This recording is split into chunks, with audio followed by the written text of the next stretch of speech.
everyone, welcome back to my channel Gitanjali Story Time in Manipuri. Ngasidi wari akiba oina puraga lae mayamna pamna do male haunting paranormal ko adagidi supernaturals ki wari se. Ado wari se hauder ngaida kanomta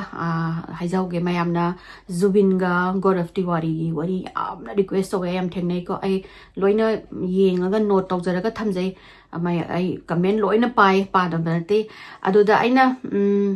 Moigi investigation je huzik kana tawribu ko on the way karamana hat pane hai karamana te hai dune hai adane hai tawbagi allegations mathang tawnari duna usigi kono si moigi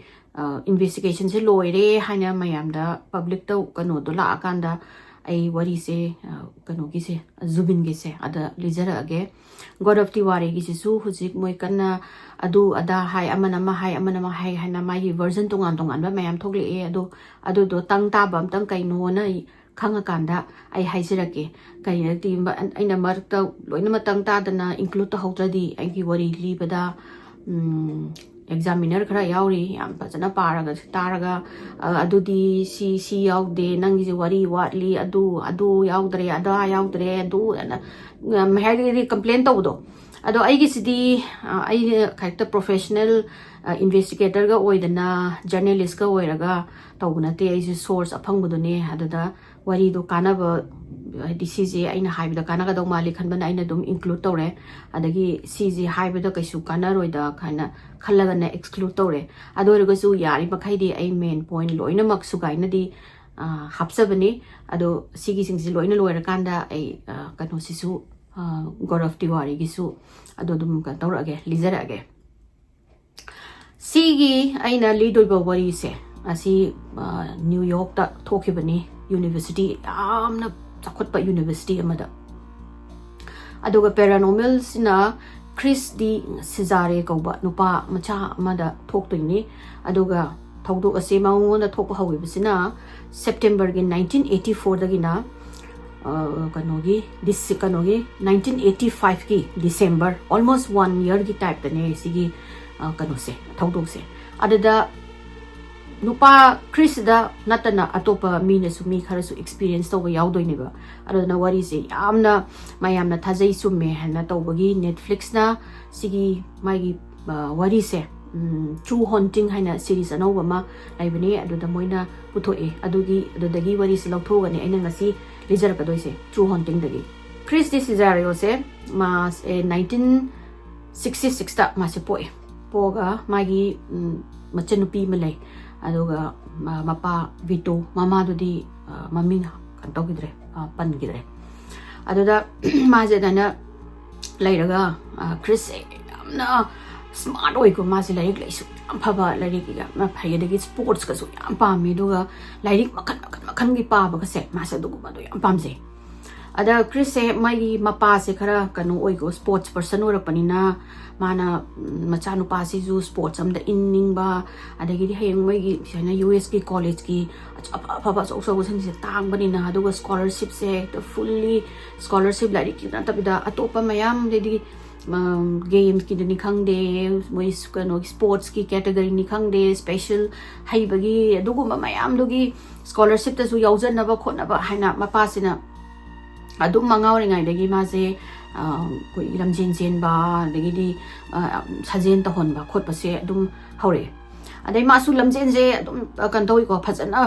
ma chile mapa na da tawduna khotana mapa ga coach tawduna khotana chemba sida ma gina adoki matik haiba sida angang je recognition ga phangdana khabar da ga haptana adagidi magi awards ka mem phangi ada mana middle school karakpa mana pungkak chawrakpa haitare ne asimatamda mama si laikide hai adagi mapa ne moi ga tawraga mapam sa moi ngai tawr pula moi humse adaina close oiraga laimina graga mapa sina adum moi angang ani sigi pajana yengsandana Chris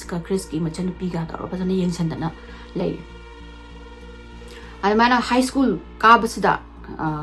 mana cross country na moi sida lamjen chen ba angang gi mile chen bam le asigi cross country sida chen bai ni ko lamjen chen bai ni marathon chen bai type ne aduda ma je team sida yaureba yauba phangbadagi ziki team sidagi na moina kanoga lamjen chen ba mi ga je select tawdaga ma ga je select tawraga ma se atoki matik haibadagi class magi 12 kai haidigo high school loibagi sida माजे scholarship fungi ना फबा college में ले सुनी जेनेसियो है New York लेबा कनोने college university हुजिकी college सुनी जेनेसियो है से 1984 मा हाबदो एप्रिल मे अदाइदा मासे अदुगी कनो खंगबने है अदुगा माना चंगी जिजु मागी रनिंग की स्कॉलरशिप ता चंगबने है अदुगा सिगी मफम जे हाइदी बागी academic तदी am competition do wang abanina mana kano da hujiki running gi sida adoki mate phaba da scholarship phanga bane mase ade mase look forward to re hadi harau re mapa daga mana haidana khotana smaina ai kano da New York ki jenesio da kano phange tawdana mapa so harau re di mapa na ang mana ga anga weringa dagi khanjarakpa idi sma lamjen ji da post holaga magi hard working oibanina ma Olympics ga yauba kaina ga tawbase asi kanogi Chris ki mapa Bhoot Cesare se asina su mangjaba adagi Chris na su mangjaba ne ba ma se hewai kano ga tawge Olympic daga moi college ki natraga na maphu kano ge represent tawge ko kaina ga du yes ma je loire haraudna su minus scholarship phangi habdagi college se mayam na habdo one of the top kano ne koi gi academic ki matang da yamna top ta ba adagi di effort to su kharangam ba adu mayam na go yam tang bo su oidaba aduga moi gi se gi strong community ga lairaga sports da ju yamna excellence oiba dugumba haitari moi gi kano sigse sigi college se aduga sigi college da chambas yam tina luyeba effort to bangam bani na mi is over the mayam na apply to rokni na but luckily he got selected aduna September gi tang ahum 1984 sida ma se pura harau ma poma chayom dana magi hometown to thadoga si kano da New York ta la endo ga magi mapa se Bhoot se sisna tindopi balai mana yawra kanda di kano tawle me moi si mathang kano moi gi dormitory matang assign tawse ado moi siki genesio gi di nupa su nupi su dum siki dormitory dum mix tawraga dum lei ko aina moi ubagi matungina ado maja sangaga my room number se C2D1 haina sigi room number se tai ada mapa jiga laga mapa jina nang phajana hotna ro kholo do tawro tawdana there is no mana mapa da thank you that idea ai si obunga me khole ado du tawdana moi ni se kanu goodbye tawnare adaga Chris sanga kanda magi room jida changbada nupam lerame mai maming se Paul kawe Paul je khara kanu gumba carpentry gumba le khuchu khulai sem do sajo tawba renovate tawba khotpa yam haiba adama jina magzigi Paul gi mapa jiga tawraga moi ki phabung je bunk bed oina chamto e doga makhada na table tharaga space to moi ka pitu pipni na space lairaga moi sofa ang tharaga moi friends man kona hang out tawba chill out tawba dagi di lairi moi space lainam ne khonam ne kai tawdana lairamme adagi di adu do ma khange adugi hek mana ma hek room thangna bu da Jeff Anger haina masu lae Jeff sizu kanone ma je photographer kari haitare ne avid photographer haitare ma adum amana sappa kuding dum yani an chale ma do photo dum number khotpa adagi hojiki Jeff ki roommate Craig haina amaga thengne le moi yum je room thangna re khole da tawra wari sar kholo tawra kanda very soon moi mari se yam close friends oigare Chris di lamjen adum sele ma de adum magi di lamjen je chela ga magi magna ngasi to se hayeng amu adagi hen bangam ba khot pa mi wal record tho ai bangam ba khot pa do ki timing da chen bani ma di chen da ba ya da min sele aduga mas yam na so dedicated oi do gas minus scholarship ga phanga ga college da changa aga mapa gi mamai do phawra bu ga pak bu do asma mi da ningjangi do na nong ngan re gi mumsuk to ga matam se sidagi ma hagut khrani aduga chile chilak pa sida ma se dum ma di miles sa chen bani na hujiki college sigi kano sida maning da forest amalai forest da ya hauraga pura woods ni go adai sida mana hedo da he woods to chen ge na ma se do da chile adom chen ba hawe da gi di magi non stop ne magi sai gi Olympic ta yaw ba hai bese sigi magi aim na ma le ma kan to gani daga hujik magi chen ba siga academic ji omu ma balance to da ya deba di chen ba da pharaga amu exam sing do pass to da fail or aga di mo my scholarship se mang duine aduna ma di kan hona da baya de ma haidi mapagi mamai se mapagi asha mapa na mamai phaura pa ise asi se ma adu do continue tong da baya de hana ma de dum lai pa da na khot na da mana tawra dum le September ki tang kun se ma ayuk se hogole ma gi lamjen do cheluraga ma shower no tawdana breakfast na mai no gi college tawraga nungdang da halaga ma se mai ka da phamaga lai paraga homework tawraga leibane sum lai ngai sida kanu magi kanu da khoi gi ka ga se khasi ka chili ora podo hadi khar kha ing khoi gi nusit ai masila pai type ta ada ma se kainu ne na tawraga amu ta sida khangau dana mai maning sida gi Chris haina si mai maming je korokpone ba ada ma se ahamba da kainu ne na mana lari param ba do phalong to ga Uzikido ay mina to kau do bona and man ko yeng han yen ko kana mu lai te do man oh maybe mai na id sarana na ta bo era mani na ajamu bakthara mai lai pa ba to ro le mana mu lai se pari ngai sida mu kitang makhon je distorted oi ba id kita kanuma ba makhon je ma kanuma iwon ona ba dong no ma se pau se ma se khangpre khange ba mana kai hu ji kitu de hu yam phasana ai na ta hawi ne de kai no ne ma se pha ola maning je mana yeng ne ma ba khanda moi mama na ba sing nupa gi hostel moi gi dormitory lai ni na moi masen prank sana bani na moi na kau ai sa ran ma se tawra ga ola ga ba tho ga mana mai mama na ba sing maming se kaura ga thong je kanom pakta yeng ba se kanam bu lai te moi gi dormitory do pong hang e chik mo pulau di ane mana smoi prank ko ra mani tawra ma se tawra ga numitun sange do ga adum mai na hadi adagi kem taw gi dre nung dang ma adagi nongan ba sida Paul kano se lamjen zen ba se Chris ki lamjen zen hagot ba sida Paul ji zu dum lamjen zen le ador ga zu Paul je ekta Chris na chen ba dong de chen bangam de ko ma de just masa physical fit oinam ni kaina ga sumatung ina ra si mi do ne ba ada moi se chen mi na ra ga nga ha kano torok pa sida Chris na on torok pa sida Paul je chen ma mai gi ma se tan bangam da na ma de maning da lai thau hore ba adagi mana nga hak chiala kanda onungan yeng ba sida Paul ji ubda de mana nga tangai ge na da lepaga usigi jungle manung gi u mayam hau ma se dum yeng lai ba sida sum sagi un ko gi u gi masa ka se kana ga makhon sum thok pa kana no ma sum yan gi u gi makhon thok do adu mai na ga toy ba da ma se sum kari no ne na ma se khalle adagi ni kan se da hantak ti nang mai kano se mana kong torok ba ma khang da khang ba se da he khang ma na tawra ma sak se da mai di mi hung ting choi ngai se da Paul ja ka khale Paul na kai dore Chris ka dore da ma na o na te ka shuna te ai do sai na u chek la kanong pai bi ne ga ma se hai dok tari go ma kamai hai doi no ma kari hai doi no ma khang doi ne ana ma se nung ki tang ge nung ai tre da ma na sa slow kan Paul mu na kan ma pham da chen slow na ha ga apamam da mungoi de dum chen gren numito ma se dum nungai traga suma kana bu ta haidok de kai no ma haidoi su boy nis mai mai maming kau ba tai ka manung de zu jungle de zu mina adu zu pakhang cha mam college ge thogla ga ekta no ge spread tawra ge rumor tawra ge na laira ba na hangak tani ama kai haidre numito su mai gi pol zu haidre adu gain tawra ga ma sin numito ma du kem thuji ki incident da gi ma ki tang dispok ti oi adugi numit kharani lairaga hadi numit ni humni lairaga moigi siki Erie hall gi sada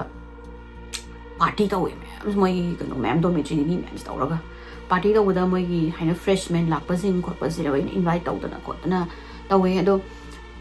kano di Christy chokmaina party nung diga sima di tawjarakte ba ma dis maina larik lai su tawraga kholaga chendana khotana tawrakpane na ma moi ma'am se invite tawbadu da Paul ne Greg ne andagi Jeff na Chris slow to was das mana ase ahamada hesitant ora mi ko ma se satningam de anagi di moina slow ka toragi nang na punsi da amu khak hingdong ni khotong ni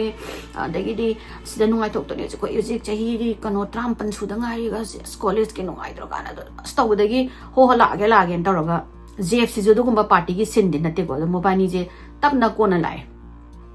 laga ma pham da moi mama na be to palinda bet adagi kana moi kharadi mu unare moi odai thengnare moi gi saina manaba khoi mi mamana bini du ne moi mathang mathang introduce song do adagi ekta party se aroi vida wild tare ko aduga jeff sina madi photographer ni na made tum photo number hawre mathang mathang lam me ga ekta loire aroi vi ekta moi gi kanu wild ne ba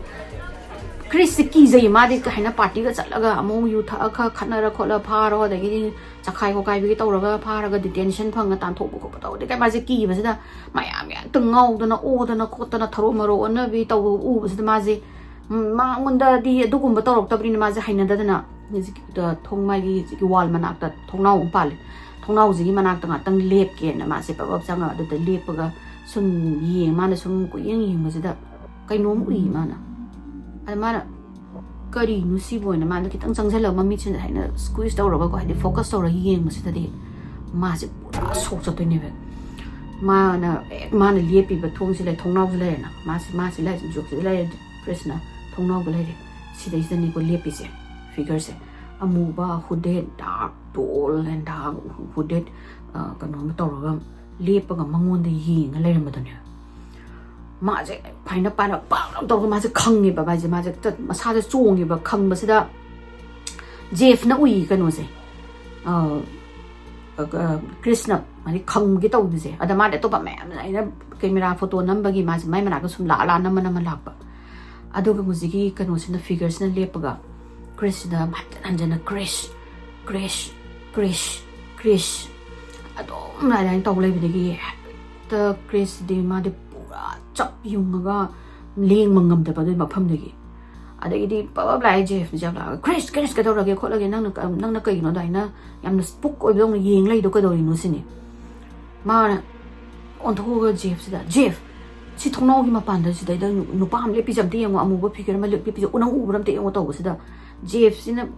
pak thar yang u de ni sini ma na ai di u de ni ai khoi photo ka pi eng ge na ma na photo je caption ba da adum thong no gi min jen du na reflector ko ni na thong kanu da su photo da kai da ma jam ta u dre ma na ai di kai u de ne jeff na kanu chris nang na u do bu kari no sini chris se do haro de ma je khitang ma mai je ikai rap to ra ga ma mai je ngang sang gre ada ma na ai kanu to ra ge room da chang ge ai gi sin na te si je ai ba rum chang u ye to ra ga ma je par tho khori embo haib de na ada adugi nu da mai na ma na khang ba khot ba u bu je linda na su ui aduga jeff ne bo ise ada jeff se saigi kanu do na chris na mathanda par long na kanu da magi room ta na changi bse da man inner ba man changa bse da jeff se ma phi loi ho kanu se chris se ma phi loi hong to ga pham ga ma ja kai no me yek le me lai gum ma ma na sai u ba ma se lai ye ku su khara hai ba kanu se chris se ada ma se na drawing ma to le me ma na se thong nau gi da u bu do ada jeff se na pa changa ga chris ka do ra ge khol ge na na par dai na ba ma pi ka nga ga chin ge du bu na to mana ma kai ka shuna te da ai just kanu ne sai na party lao ra kho nga to ba ko se ai gi sin na te adu na ai do haina da to ni to na jeff na ai zu ka ya da haina te kho ti ta phama ga ba ni se dum wari sum sana ba da gi sum dum nang ka ye no kho li no ga to bu da ma sai ki thong nau gi mana ye ba drawing si u ba sa ni jeff na ada jeff si de khoi no jang koi gi ire hol je party to bu de gi thong nau do na tra na to bu de gi Krishna hoy na haraga ma se tamna open up to ba hore kon jeff na sumaina for few days mana la ga khar ma gi mana la pa da gi adum khar ga ma khon ma wa ta ga few days khar ma ngon da kai no ma tho e ma kari no di khang de aduga ai si am thina ikai aina ingon da thaudo om di tho e aduga si je ain explain to bangam da ba aina u bangam da ba gi ai si kari hai do no gyan ta de khote na tawi adagi jeff na kai do ra ge na ga ji ka to ma na smai na ming ko we dong sai thong nau do na ina si da ye si sai na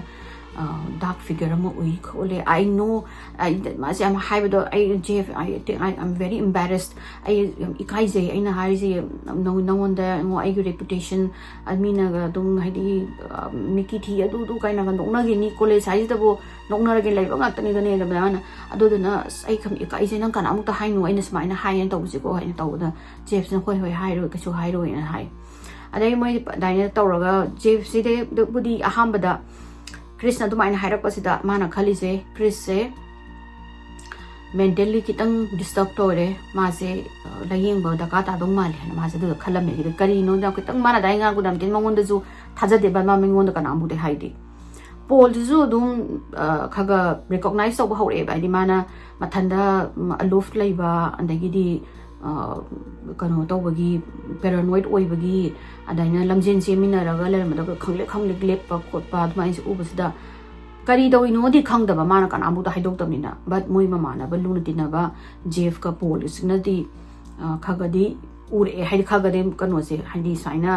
kano sida chris da thoi kano ma di man experience ma di tawri kari no ha moi dom paranormal ga na te ko maybe he is going through homesick kano homesick ori bra mayu manak ta chatningi bra kholi bra kanom di mangon da lai re haina moi admana di khalle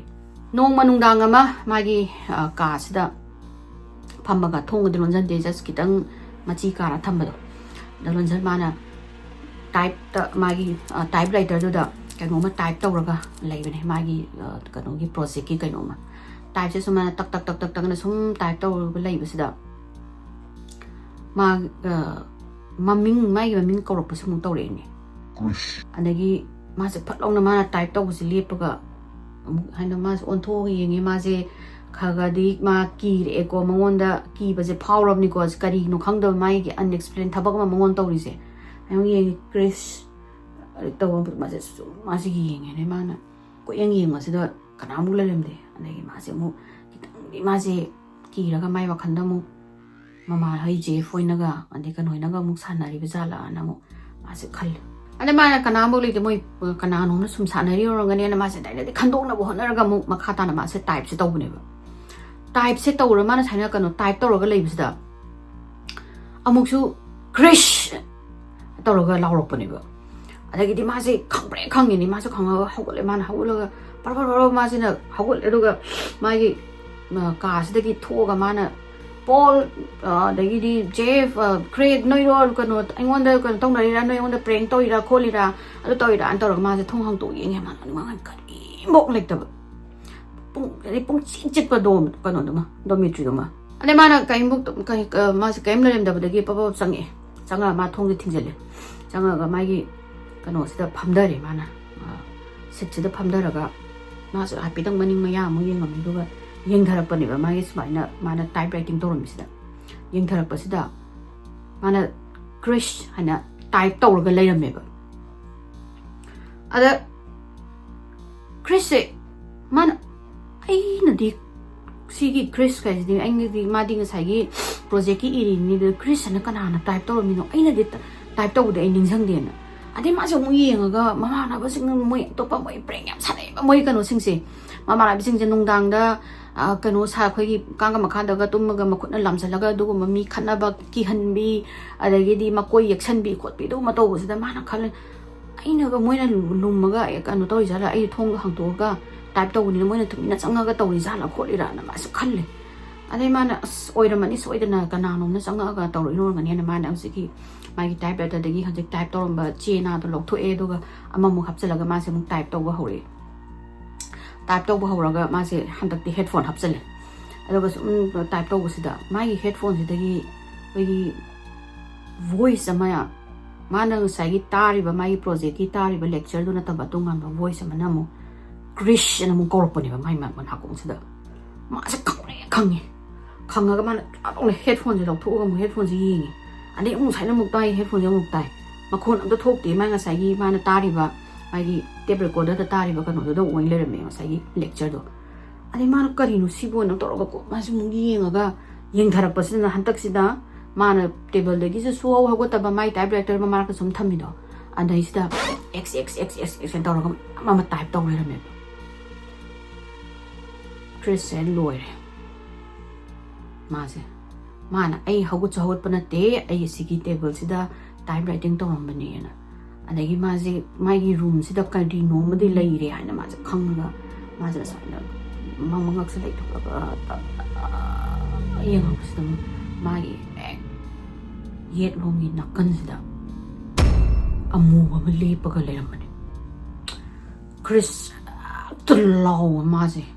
scream ma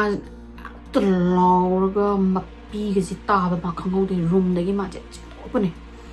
mana saina nga sai mamana ba kin kawri ngai kholi ngai degi mauna type rating tori ngai sidana magi room nakan sidana jf se lai ne ba jf se di cinema ma yenga lai ba dana mana kau ba khopa kai kai ta de ba adubu nga sai krishna mai ka degi ta si dore ka hai ba gi type ta scream to bu da ma tari eba kano se jf se na kaino Chris ki makon mali ne ji kaino na haraga ma na react to dringai de hagot ke na to ringai sida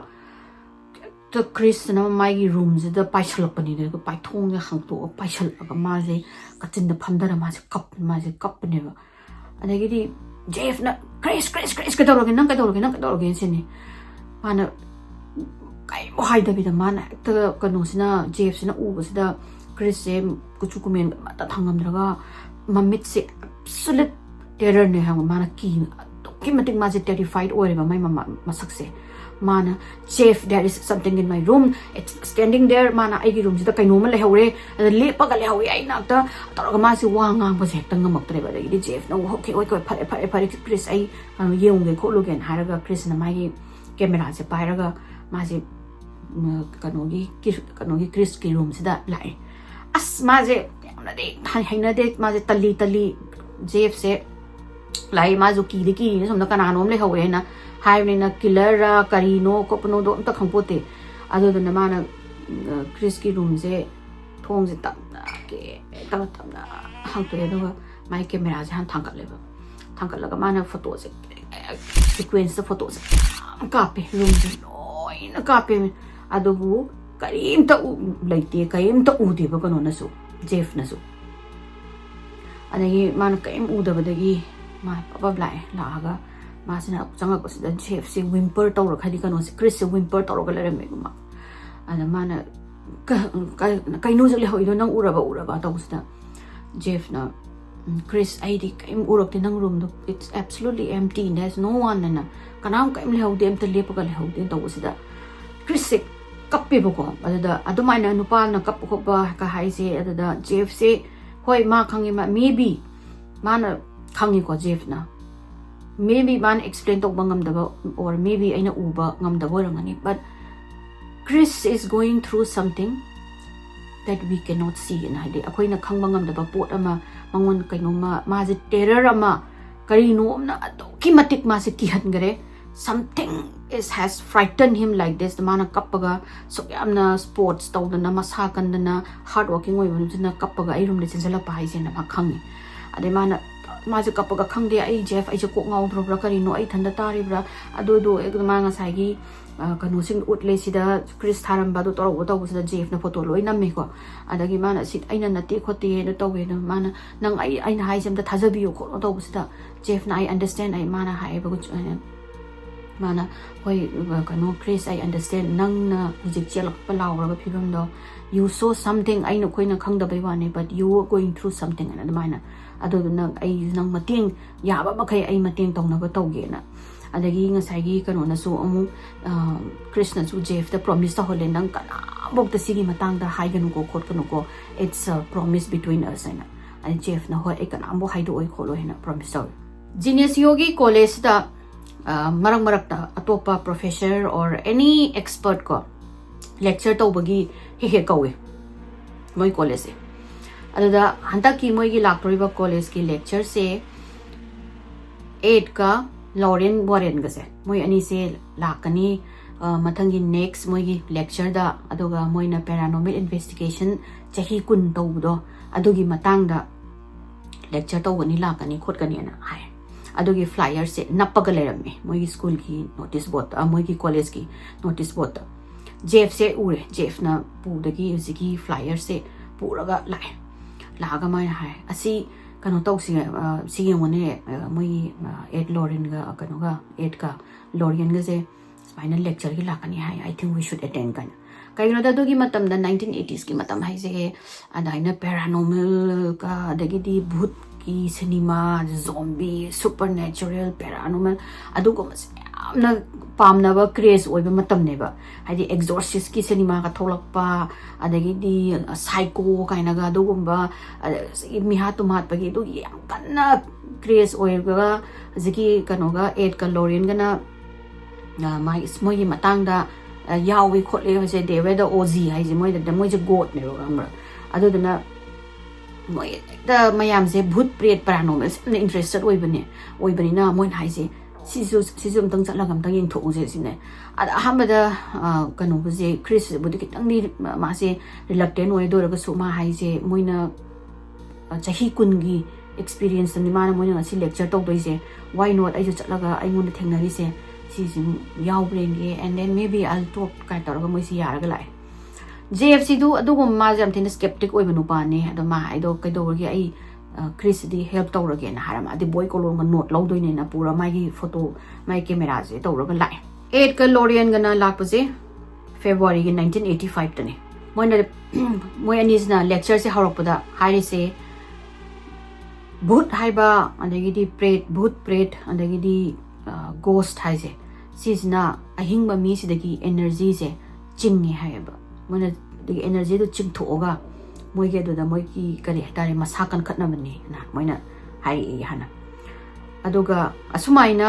ghost amana living being amadagi energy draw tawge haragadi a door normally moina haibado door ama hangtokpa dakata through invitation haidi kari tare invitation lady ai leire la o ka haibagi type ta invitation ama natraga attraction to a soul haibadi mi amagi yamna pure oiba magi thawai magi soul se sida attract tawraga lakpa aduna do haismaina pure soul da attract tawbase asigumadi angangumada yamna tawgali kaidana tawre ko aduga atopa law of invitation da muna thong hangubasina kari orameda Ouija board sanaba haibdi moigi saina ghost board ka sanaba Ouija board to adu degi shions lai ge tinga khoiramaga kano tohanba la o kaina ka haiba adegi di any form of kano sacrifice adegi di lai moi dugi lai tin kaubagi khotpagi adugumba tawbase tawbano si joke nate sina saigi supernatural natraga paranormal gi door ama hangtoga sidaida lakpa matamda misery maybe not every time misery tab but 90% di adum misery adum phangi adugum smaina holy spirit sanaruba gi kari moigi spirit box sanaba khotpa like tin kauba bhoot kauba adu bhoot sanaba ka haise si mayam se loina makse si je invitation amaneba adu invitation se soul je lawdrubo moi je thadokte haeba kai gumba demon gumba oiramagana Chris di madi note lawbaga sangdre nga saigi kanoga 8 ka Lorian gi lecture du tamadi lup legare JFC di marang point kai ki isale ko le masina khara du gumba hen interesting oibage adagi lecture se loira kanda moina haire noi kana gumba zum stage ka khalaga ai introduce oraga noina hangning ba question adum hangba yani if anyone is interested and tawusida moi college ki satra kai me music lecture yaru sum kum dharaga mathang handshake tawraga daina duni aina ge duni da kaina daina introduce so khot pa tawre ada Chris ki mamang da Jeff san yaure Jeff na handshake tawre kanoga 8 ka Lorian da ani man ai Jeff ka wes I'm a fan adu na ai photograph tanam ge khot ke kaina photograph nganam khola ka tawr mathang da kanu se sanga Chris na makut se sign thang toga handshake tawge tawsida lokano se na Lorian jin mongon da mun nei ga mai makut se sign tawge makut se sign taw chingchan garga mana no I'm not going to shake your hand and hi inang na kut so ina ada mayan je kari no na moi sa anga kai moi student mayam du loi yenge adagi chief tu inganga podo kai dawra sanu ne na adagi Lorian jina eta mana kong da kai no mamung songe adagi di et na laga kano da Chris can you please move over atopa sing kano toge satra sing jigi moi kano toge handshake toge ado Lorian na din nangi handshake tawre haire na ikai go mayam amangda it was like a public humiliation go mayam jingina kaino ne na yam thina strange oina satra mayam da ni yenga poduda adu dagi hena ma se kitang ma wakhan je nungai ta ba henjan gare aduga man ma thanda khanjabdo ikano Krishna is it something wrong with me I want the kaino ma soiba myawai ra kari gino na ma se mayam dagi tamna sum mina ga sum adu dagi sum khaga nok pa hawrak pa Lorian Bhoot we canogi cano Chriski Makokta Kai do what he ngang na bedledna ado as a sum talaptana my cars do in a dum can find over how you can say Chris Masidum Tali Eva Mayam Gato Mina what he were young in a tabla Chris ki mapa vitos na phone daga wari he sanabze Chriska ada Chris yamna wanga hadi tumandam tina stress lai badawna yamna matwa yam nungai tana khona matha sa pitam hetang mas adugi tu mai kanu se tonje dumai taweba ada mapasina na hangai ma sukoina maga lemina re sinong da sumaina stressful oiba anagi dim ko pakhat pa dugumagi kanu sida ton jina nong tangang dam ne kai dawrom sanona ade mana mu kai dawrage kanu Chris nang nungai nang kai nang nungai ta bale so hairo ai laura to sida mana no dad everything is fine I came to de khote na advaina mana khal mana dum haiba kai da Chris su kari haidoi no khangde ba mapa sida mana tawriba mana deal tawriba pot sidi mapa da karamaine explain tawdoi no mapa sidi science kan kanogi moigi science ki ozane aduga mana adudu madu mi lepa ui maming kawi kholi ada singdo kamaina mapa do da haidoi no mapa do da mina samna kanda macha nupa je saina tina magi track record chen bagi phai kholi olympics ta yahandoi ni khotoi ne na pheng lai do ga macha nupa jana sida ai ki spinal stress lai re entity mana mai maming kawi na du kamaina mapa da haidoi no mapa do na drug charabra ngawrabra na soita na hanga kane ma khangeba Chris na khalle ma je ngaw dore brain je choi dore ngaw dore ma na huji uri je tariba uri busibu chummi bra chumdri bra ma karam bana aseng bano karam bana aran bano karam bana nightmare no karam bana aseng ba waking moment no ma se gyam me na ma ta bangam dare siki kanu se na entities na do maming ko dana khotana adagi dum khaga dum kanu se strangeness se ma lai ma mathanda lai matamda adum hekta hawrok padu ne ba tori se adai nong manungdang October gi tang kun ko 1984 sida Paul ga Chris ka se moi ani se tungre nongai na tumthara kan sida Paul na ma se kanu mana khoi gi kanu ma thong oi kanu ma khoi gi makha da khoi gi flooring wooden flooring tor kan chala kan da click to lo tawraga adumaina tawu makhon matari mas crackling gumba sound ma ana masina masi makeup tholaga mana haina kana makha du kumdara kana kadori jano ne na prabusda moi tummagi mai imam loina mamma lerame adu mai du su a thongjin pan mana ka than kana tawone thalaga adu switch to pan bane adi mana ko ingi ma kai mai traga masiki makhon sida du mane khaga ta kana no ma makha da leibagi type da chair da phammaga chair na phambagi makon grip tawdo adugi type da tabadagi mana Chris na pose na hudoi makha sida nai ko kanano ma makha da lei sini koi gi bedroom gi makha da kanano lei sini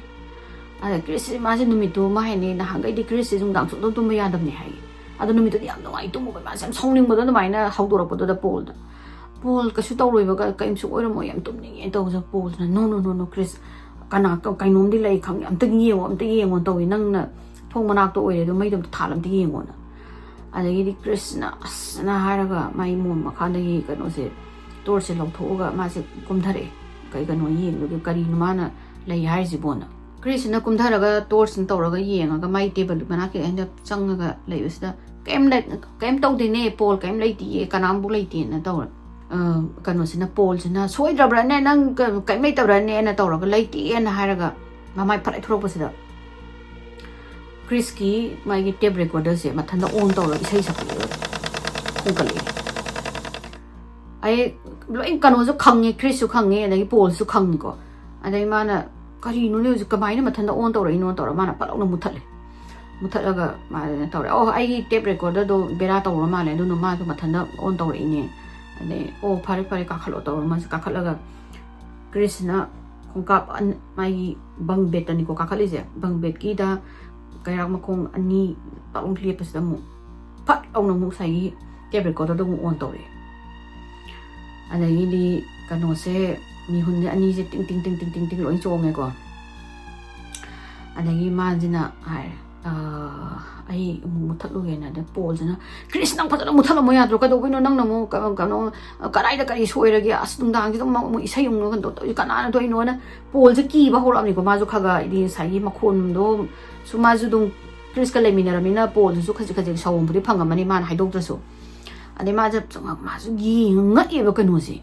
ba Chris kaino si tape record ino te tamu muthala ma ju ka mai on to ino na ade hantak te mana loi na kano to re satat le kano ga je cassette ka do lok thoe da gi di battery ka loi lok thoe lok tho man oi battery ka loi lok thoe ko khole ko na towe aduga mana dain to ri ngai si da Chris ki masa si da kaino ma song phang ye something is in the room ma hai je mai maning da lepra na traga na moi phabung ni mai ka sa hi da lai re na haina da ba ma je feeling ma pawre ada man asmaina haina da ba feeling ki bagi kot bagi phaw tam da ma pa ni hek ta pi ba 1 daina 10 bo count to ra space pio aduga 10 sura kanda nang na decision do loba na traga na mit pang tho ga nang na ki ri ba poto lairam manu kholo no hayo kholo na to go sagi ma je swords no hon da ga Krishna count to ho 1 2 na ma je to ra ga masai kan ho jing do loi na battery ka ke ju lo tho ga mai gi wa khan da di count to ni ko 3 na ma je to kanu ma je kan ma hai je 10 su da pairak pa mangon da pairak pa ma na traga kai no ma to wa me ni ma khangam ni 4 5 mi tam to thira ga 7 haina 7 yaura ga ma sina aina ma mai lai thora ki to busida Paul jida mai gi bang bet he pa yi ni ko Paul ji gi mamang jida kai no ma ka khalak pa ma ui mai gi asai gi kai rak jida sigi stair ka no mai bang bet ta kana ba kai no li khalak pu ui amu ma adagi Paul jina Chris is that you na to ga ma na aina maning ma de maning ni khaga de hang do ni ko aduga hawla kan amuba Krishna uba kano do amuba hudet oiba mamit ka kanta do ga mamai mamit ka chapo lawa ma to ga aina chap mi lepa ga Paul se de yinga le bani Paul lost it the mana law busida kano je khangi ne kano ga se Krishna bo khanga ga mai tep record ga do makha da thadai ba what happened or mana Paul what happened also Paul na no haraka to mai ka no de ki chung tharaga ka se ki chen thokim ni ma je chen tho ga moi company area mayam angang bai sum ka no corridor ki type living room ki type sofa ka thale bi do ma je chen jala ga pham ga ma je to be hole khange ko se ka no na Krishna hana di pot se mangon da khatang da oina uraga mangon do ina visible oil mane adu hojik Paul ji yawren ma Paul na law ma Paul ka doi ma understand doi ma ba sangi ma the me phanam Paul ji da hai ya de ai hojik ka no ma lei khole amu ba do to we da mo ye same Paul na ka no na ju Krishna ju Paul smai to ra na kan ji Paul ji to we se ade ma na adu do ingon da su si entity sina ingon da su haunting to bu se phanam di ku ye tha ani su jara ne do to ga tha amani su jala bane do ne to be Paul jin no shit nang kamai lai no ai di su ngam moi ai di lai ba sini ba ade gi mana kanu ma adi kai tong ji hai no khoi kan to ma ai khang de nang to ro ai di ngam ma roi na hai ra ba ekta Paul je adu gi incident da ke matik ma je traumatized to bu sida nunga laga ma pa gi mama pa gi mayum na ta New York ta ma di New York dai ne ma mai ma pa ma ta sakhraga college da hal o ya gi driver Madam Zuka imbo no goodbye no nothing kana bo moi mama na ba moi tinari ba mama na ba gano na Jeff ta zu Craig ta zu Linda hoi ke bet hoi zu bo hairam dana ma ji college chakhre kano de chakhra ga halo ya dre Krishna understand to ngam mi ko Paul na mayum da ka do chakhri no haido kai no da Chris zu adu gi pot se mangon na thengna ra ga leira bani ma ki bo khop je adu bu ma Paul gi dong na loina Larik ta mi bo kholi gano loi thado maga mani sakhiba adi Paul dong na ma pa gi mayum na ka salaga lai ba do ju oi ba ya dre ma di responsibility ma leri ni adu gi mathak ta ma di scholarship ta chang aga ta mi ne do na ma gi scholarship maintain tong na bo hona da ade gi di ma gi team do na ma team do lai ta ba ya de ade gi hekta tu o ge na tu o ga ma mayum do salaga lai ba ya de every moi gi nungti gi moi gi coach to na moi gi karam che ka kayam che le khole adu to re hna ko tan tan na lai ni ꯑꯗꯨꯒꯤ ꯃꯊꯛꯇ ꯃꯃꯥ ꯃꯄꯥ ꯌꯥꯝꯅ ꯏꯅꯥꯛ ꯀꯩꯔꯥꯛ ꯈꯨꯟꯗꯅ ꯍꯦꯛꯇ ꯀꯣꯂꯦꯖꯇꯣ ꯐꯨꯜ amount ꯄꯤꯊꯣꯛꯑꯒ ꯇꯝꯍꯟꯒꯦ ꯍꯥꯏꯕꯗꯨꯁꯨ ꯉꯝꯕ ꯅꯠꯇꯦ ꯁ꯭ꯀꯣꯂꯔꯁꯤꯞꯁꯦ ꯌꯥꯎꯗ꯭ꯔꯗꯤ ꯑꯗꯨꯛꯀꯤ ꯃꯇꯤꯛ ꯀꯩꯅꯣ ꯇꯧꯕꯁꯦ ꯀꯣꯂꯦꯖꯁꯦ ꯌꯨ.ꯑꯦꯁꯀꯤ ꯀꯣꯂꯦꯖꯁꯦ ꯌꯥꯝ ꯇꯥꯡꯉꯦꯕ ꯌꯨꯅꯤꯚꯔꯁꯤꯇꯤꯁꯤꯡꯁꯦ ꯑꯗꯩ ꯃꯥꯅꯁꯨ ꯈꯪꯉꯦ ꯁꯤ ꯃꯥꯅ ꯀꯤꯔꯦꯅ ꯀꯝꯄꯤꯇꯤꯇꯤꯚ ꯀꯩꯅꯣ ꯁ꯭ꯀꯣꯂꯔꯁꯤꯞꯁꯦ ꯄꯥꯝꯗꯦꯅ ꯃꯥ ꯂꯣꯏ ꯊꯥꯗꯣꯛꯑꯝꯃꯒ ꯃꯄꯥꯒꯤ ꯃꯅꯥꯛꯇ ꯂꯥꯛꯄ ꯃꯇꯝꯗ ꯃꯄꯥꯗꯣ ꯌꯥꯝ ꯊꯤꯅ ꯃꯣꯏ ꯗꯤꯁꯑꯄꯣꯏꯟꯇꯦꯠ ꯑꯣꯏꯒꯅꯤ ꯃꯉꯣꯟꯗ ꯑꯗꯨꯗꯨꯒ ꯃꯥ ꯑꯗꯨꯗꯨꯒꯤ ꯗꯤꯁꯑꯄꯣꯏꯟꯃꯦꯟ ꯃꯄꯥꯗ ꯃꯥꯅ ꯗꯤꯁꯑꯄꯣꯏꯟꯃꯦꯟ ꯄꯤꯕꯗꯨꯗꯤ ꯃꯥ ꯄꯥꯝꯗꯦ ꯈꯣꯠꯇꯦ ꯃꯥꯅ ꯃꯄꯥꯒꯤ ꯑꯥꯁꯥ ꯑꯃꯁꯨꯡ ꯃꯄꯥꯅ ꯈꯟꯖꯔꯤꯕ ꯑꯣꯂꯤꯝꯄꯤꯛꯁ ꯑꯗꯨꯗꯣ ꯑꯩ ꯉꯝꯅꯕꯗꯤ ꯍꯣꯠꯅꯅꯤ ꯁꯤ ꯉꯝꯅꯕ ꯍꯣꯠꯅꯕꯅꯤꯅ ꯃꯥ ꯐꯥꯏꯠ ꯇꯧꯔꯒ ꯑꯁꯤꯒꯤ ꯏꯔꯤ ꯃꯉꯣꯟꯗ ꯊꯣꯛꯏꯕꯁꯦ ꯐꯥꯏꯠ ꯇꯧꯔꯒ ꯑꯣꯚꯔꯀꯝ ꯇꯧꯅꯕ ꯍꯣꯠꯅꯒꯅꯤꯅ ꯃꯥꯗꯤ ꯑꯗꯨꯃꯥꯏꯅ ꯂꯩꯔꯦ ꯄꯣꯜꯗꯣ ꯆꯠꯈꯤꯕꯗꯒꯤ ꯀ꯭ꯔꯤꯁꯁꯦ ꯃꯥꯒꯤ ꯀꯥꯗꯨꯗ tumba changwa yadre mathanda ai tumba ngamoyena JF ka tumjesu yadre moisu pau haipem dagidi khara nongma mana mu JF ki nungdang da mai ki room da mu tumni adagi de mu khara mana mi adagi mi kano da sofa da khara mu tumni adum yarak tamina adagi de anamba common area gumba da changa tumme haidi dum mayam nagi khonglambi oi bai tare ne mayam mo gi common hall mess hall adagi di study mo nga ha ki living room gi adugum da chang tumme ba masi aduda chang tumme da maming ko ba khot di ken tor traga mangak na ba masi mangak na dum hagulok to ni ba mangak na ba si yam toy mangang ne hadi ma u marakta lamjin jeli ni na dagi di mapa se mana disappoint kano mapa se mangonda disappointed oira bani na dugum ba dagi di kano khoi gi kana nom na makhong pa ra ga ching ni na dugum ba se kano to nightmare se tauba do is ma at least ma hawdok ti nightmare or ga su mayam gi khonglambi ga di ko tare traffic leba mafam da ma tumma na phayen ma do mai na hong dan tumme ba ma se Chris thoi ba thawdok sina ne magi mentally dagi di magi physically mangonda khoi gi drain do se magi energy mayam nei mangonda that it took a toll on him go si se no visible oi ba oi mi mayam mama na wi mayam mangda Maza maina masaga ze makoi tum da ba man ba do ma phana koi ma tum de do mangak na da na khotana maming kau hawdok da na entities na adra ma ze tum ba sa ba khangtre lagi di gyam menam da ta dre ma pura hedi masa se as if ma ze ningon de gi dum lamna sakhi bai ta ta tawraga ma ze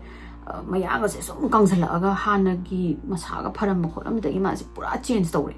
JF sina mateng yam pangningi ma hedi Chris ki manangon da thoi ba se ma yamna uncover tawningi ba hedi kari no is there life beyond death kai ha be do ma gi question na tawdana moi se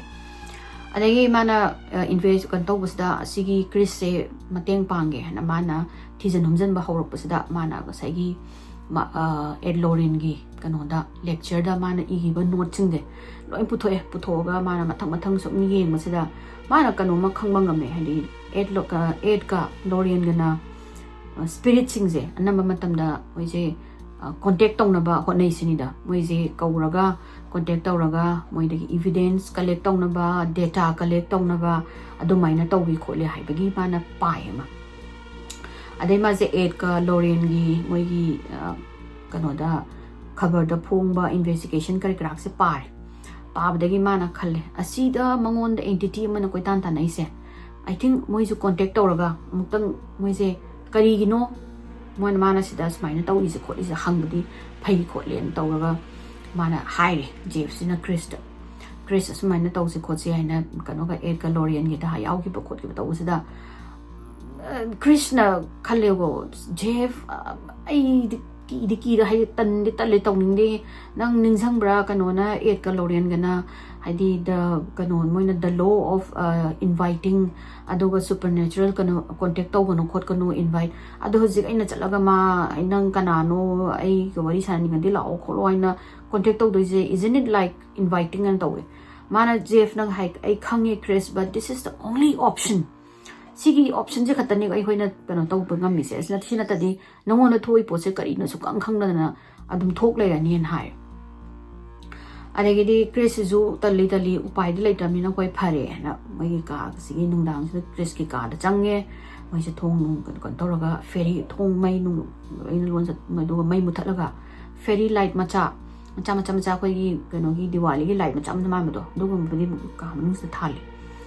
adai moi je smile taw kamai taw sigi khot sigi taw usda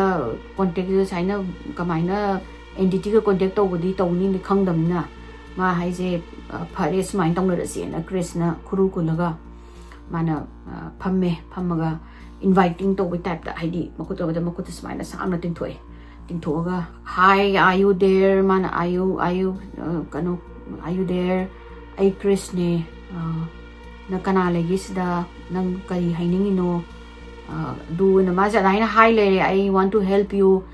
kari no nang na smaina mangonda saina kano tamnari ba kholiba mangonda awaba pi se kai no kholino kaina ga dai sum tawi kaim kuma kaim tawde anai Jeff na man adugi smaina ma makuting thokna khotna kano tawri ngai sida photo je sequence am dan na mini ko mai segi photograph to kano sina Jeff sina photo sina ma kholaga adagidi mana amuka hayo tawus mana amukso ai Krishna ado nang se kanano nang karigino smaina nang spirit waragadi show yourself adu kai ma sa gaina hai si hai ma la kan sida ka se kaskano su pora ini ko ngasai Jeff na thermometer am su pora ini kari gumba moina pa ba dang sai 8 calorie ga room jo chill lor kan inga kan ka hai bage ada ka se khang injale eba inga ga mai ngasai gi tem kanu thermometer gi temperature ju long kum thai adagi mo en ise continue ama photo je le kanu na su Jeff na ju ka pa je adagi Krishna ju daina au ai Krishna nang please show yourself do tawra kan sida Chris ki kanu se sai mak sida mai massage aying ma khut ama khoi ma khut sida aying ba nungsit ama la kanu pai ri ba nungsit se pai ra pa sida sai gi Jeff se nungsit sida tawra pa lo na mai ma khut sai sida nungsit se pus lo na kan taw bi do hai ni power sakibdo adu duga sai kanu si moi gi fairy light ka lei ba khot pa mai jin se loi ma flicker to ba hoi ka to na as Jeff su photo phanam nam mi ko mai phanam nam me flicker to ba hoi re gi di adu adagi ba na sai makhan mai ka se loi na makan da mai je po bai na sai gi fairy light ma cha than ba jin se loi na cha ga ka se pumam ga Chris ka Jeff ka se room de chan thore ga when is in a wish to idea kana kai we should have captured something kanu kaino ma capture tawramadi koi phanida na moi se khal adagi photo se develop taw jangai ge da mai gi negative la pai da negative se dum yi mo se da kaimbo out of ordinary kari kra kaimbo yaude ada Jeff se am khodo yam sawan ne sawala last ki photo ma last oina mai sai gi ising kanu nungsit aying ba Jeff ki kanogi Chris ki makut manakta changi en tong timing se sai sida last one number ne ba adugi kano se photo sida negative sida kainom ui mana agi smug oi hazy oi kainoma adagi di ziki kano sida yeng bada shape ama goina saru gi shape amju u dai ba tawe mana ziki kano sida negative sida yeng ba sida ado ziki photo se sam tho ga yeng kan da di to a naked eye ko khoi khang da ba mi di smudgy oina kanoma koi kai hana photo ka pa daga mai ki light ama koi ki phalong na lan gi bai type ni kain thaina di camera ji ki digital phone ka da ba koi ki kan ona roll na ka pim na ram do film na ka pi do adu tawri ngai da di adu mai ne hek jangal li kholi kain adu gumba man ni he adu mana ji ki negative ta di kanoma ui ba mana sam tho ka na naksala yi kan da di mi gi body gi saru gi outline ni mana pasan ui ba Jeff na magi pelvis bone adagi di rib case adagi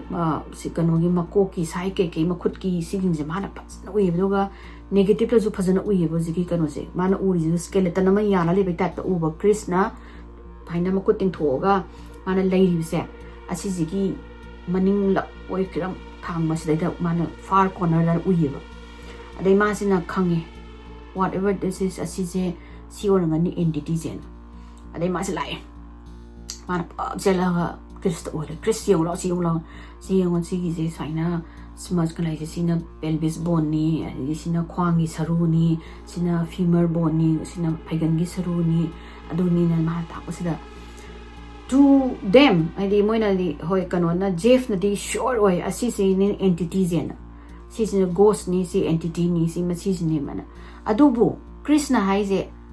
aina asigi photo je mingonda utlaga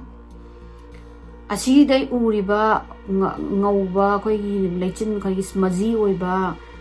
ꯁ꯭ꯀꯦꯂꯦꯇꯟꯒꯤ figure ꯃꯥꯟꯕ ꯑꯃ ꯁꯤꯗꯩꯗ ꯃꯥꯟꯕꯣꯏ ꯃꯥꯟꯗꯕꯣꯏ 마주 칭찬바 마주 우도 딱 파잖아 딱그 디아포데나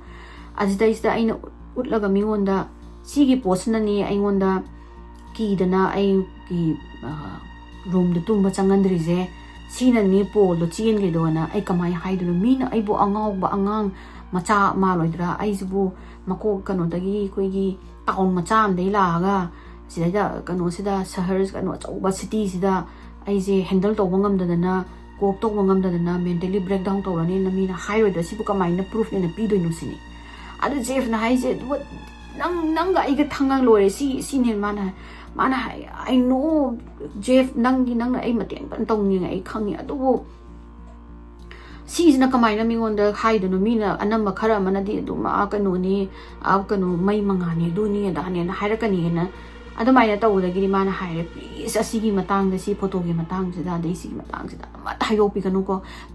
please jeff ai nang on the back to is nang as best friend na ado jeff se saigi madi paranormal kari krak se na pamjaraga exciting oi ba magi topic ni ado ga mana photo kapada adumaina ghost leaf figure skeleton mi amagi skeleton man ba ma capture to ba haise madi over excitement loireba adama hoibudi ana mana wow loigo promise kana to promise gi hoi gi lai pai ra wa sak da wow to le wow is wow and man hoi I vow I will not say nai adu yang de yang angang pakhang macha inkhala ko haise ne ma jina mi ama ni khak ta bahana khara wainu uhallame ba osigi Sizu kanogi Paul kanogi Chris ki room da aina number ni you know this is entity ni asigi saru ni duni kai mana mingona ta ko basi mathang mayam je moi haibedi khara magi mi khara khatang da khangalam bawani khara khatanong chala ga mungtam ba khara khatu da haido kano haina dum mana kai kano hai ba mi de mana kong yaw edo adumaina mathang to usid he to moi college mangang na bada loiro ma ubasida mayam sina laaga hey ghost boy kaina ga tawraga ko nang ghost ti lak trobo kaina ga hain tobiba ai ka mas kanuji Chris kainu torizi bo ma ja khat ma ja pa chele Jeff manakta changa kansida Jeff sina Linda da photo je utlaga lerame Jeff se saw ma kai gino da hoi my best friend ni ma help to dubu moyani gi understanding ama yana bagi ma promise ama leina gi bagi matung ina haido kanu haraga hairi ne to saw the Lord Krishna hai you vow Jeff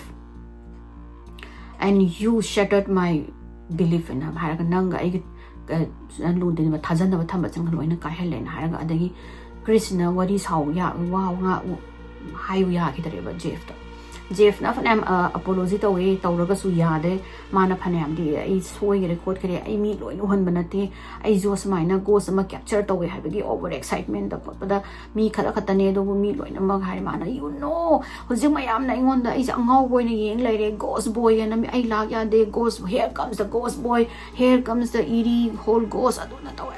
tawraga I am never going to forgive you tawraga nai tawraga Krishna or is how they Chris mayam de get thoga he was very lonely masi matanda angyan ta de dagi Linda na laga Linda noina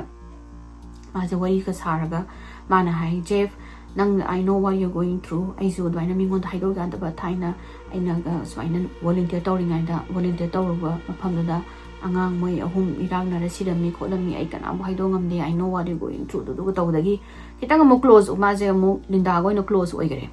kano se Chris mana dum kano sina Chris na Linda dum share tawraga Linda na dum understand tawbiraga du na tawraga le Linda na su Chris dum hai Jeff na tawido ma ill intention da tawbanate ma khoi close friends khatang da ulan bane khot bane du nangi adwaina nangi room ni kitang hai bani nangon da thopi do da kai hai banate khote tawi dum nang hanjan mana forgiveness apology tawri nang yaro na tawdagi di adagi Jeff na su hanjan apologize tawdagi ochina yare kano na Chris na hai na okay I'll forgive you on tawra moi se dai tawraga mukti na ba hoy adai Jeff ka Chris kana mai smaina maming ama thola si entity je akoina saina sigi matang da kano mining bada mi tagira taro mi won ta adugi entity adugi ghost adagi adu an haibe ya duna maming ama thola si se ai khoini khaki ingit ta khangna na ba ina ada Jeff na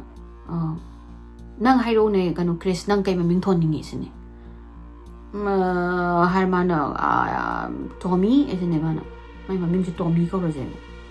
adagi Jeff okay we'll call Tommy sidagi kani ingit oina ne kano ma wari san ning ba mi ngon da Bhoot du haida bida Tommy haina ra se na da Tommy thole moina sigi entity se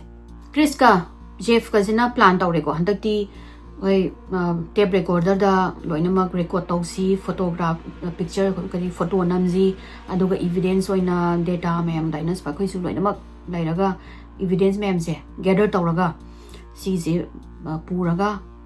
mating ni da si church dagi ni bra natraga na moi gi dogi like khuramba ma dei ni bra anybody dagi ni na ba tawrase na moi se dumaina kana tawre khanare adagi di Chris se kano na kaure Jeff ka Craig kana Chris nang adum akhoi gi ka se nang adum makhara thara adum tumulo si nang na sida mi gi atopa common room bathroom mana da dai tum khop do nungai te khote na numit se kano se Chris se makhada mo na ma tawraga koi phaijuk ma sam tawra ma si hipale ani moi se loin tumda garam ni tumda graga Chris se amu makon sai gi crackling sound ma ugi so pa mi hoi gi hai ba gi ke tong do adu makon do ma se tara aga ma se mami se ka mi ka thola kari no do ma na kai nei phagol aga yeng ba se da ka se pum ma me loina mai muthla go in tum na ba gi adagi ma se na phaijup se su inge na to za ni an inge to ra ga smai no lai ge na mama thong to ba se da ekta mai kan na ma gi makhong ta pai ra ga ma se sai marak to da ching mane adagi di ma se law ta law ba se da Craig ka kanu go so hole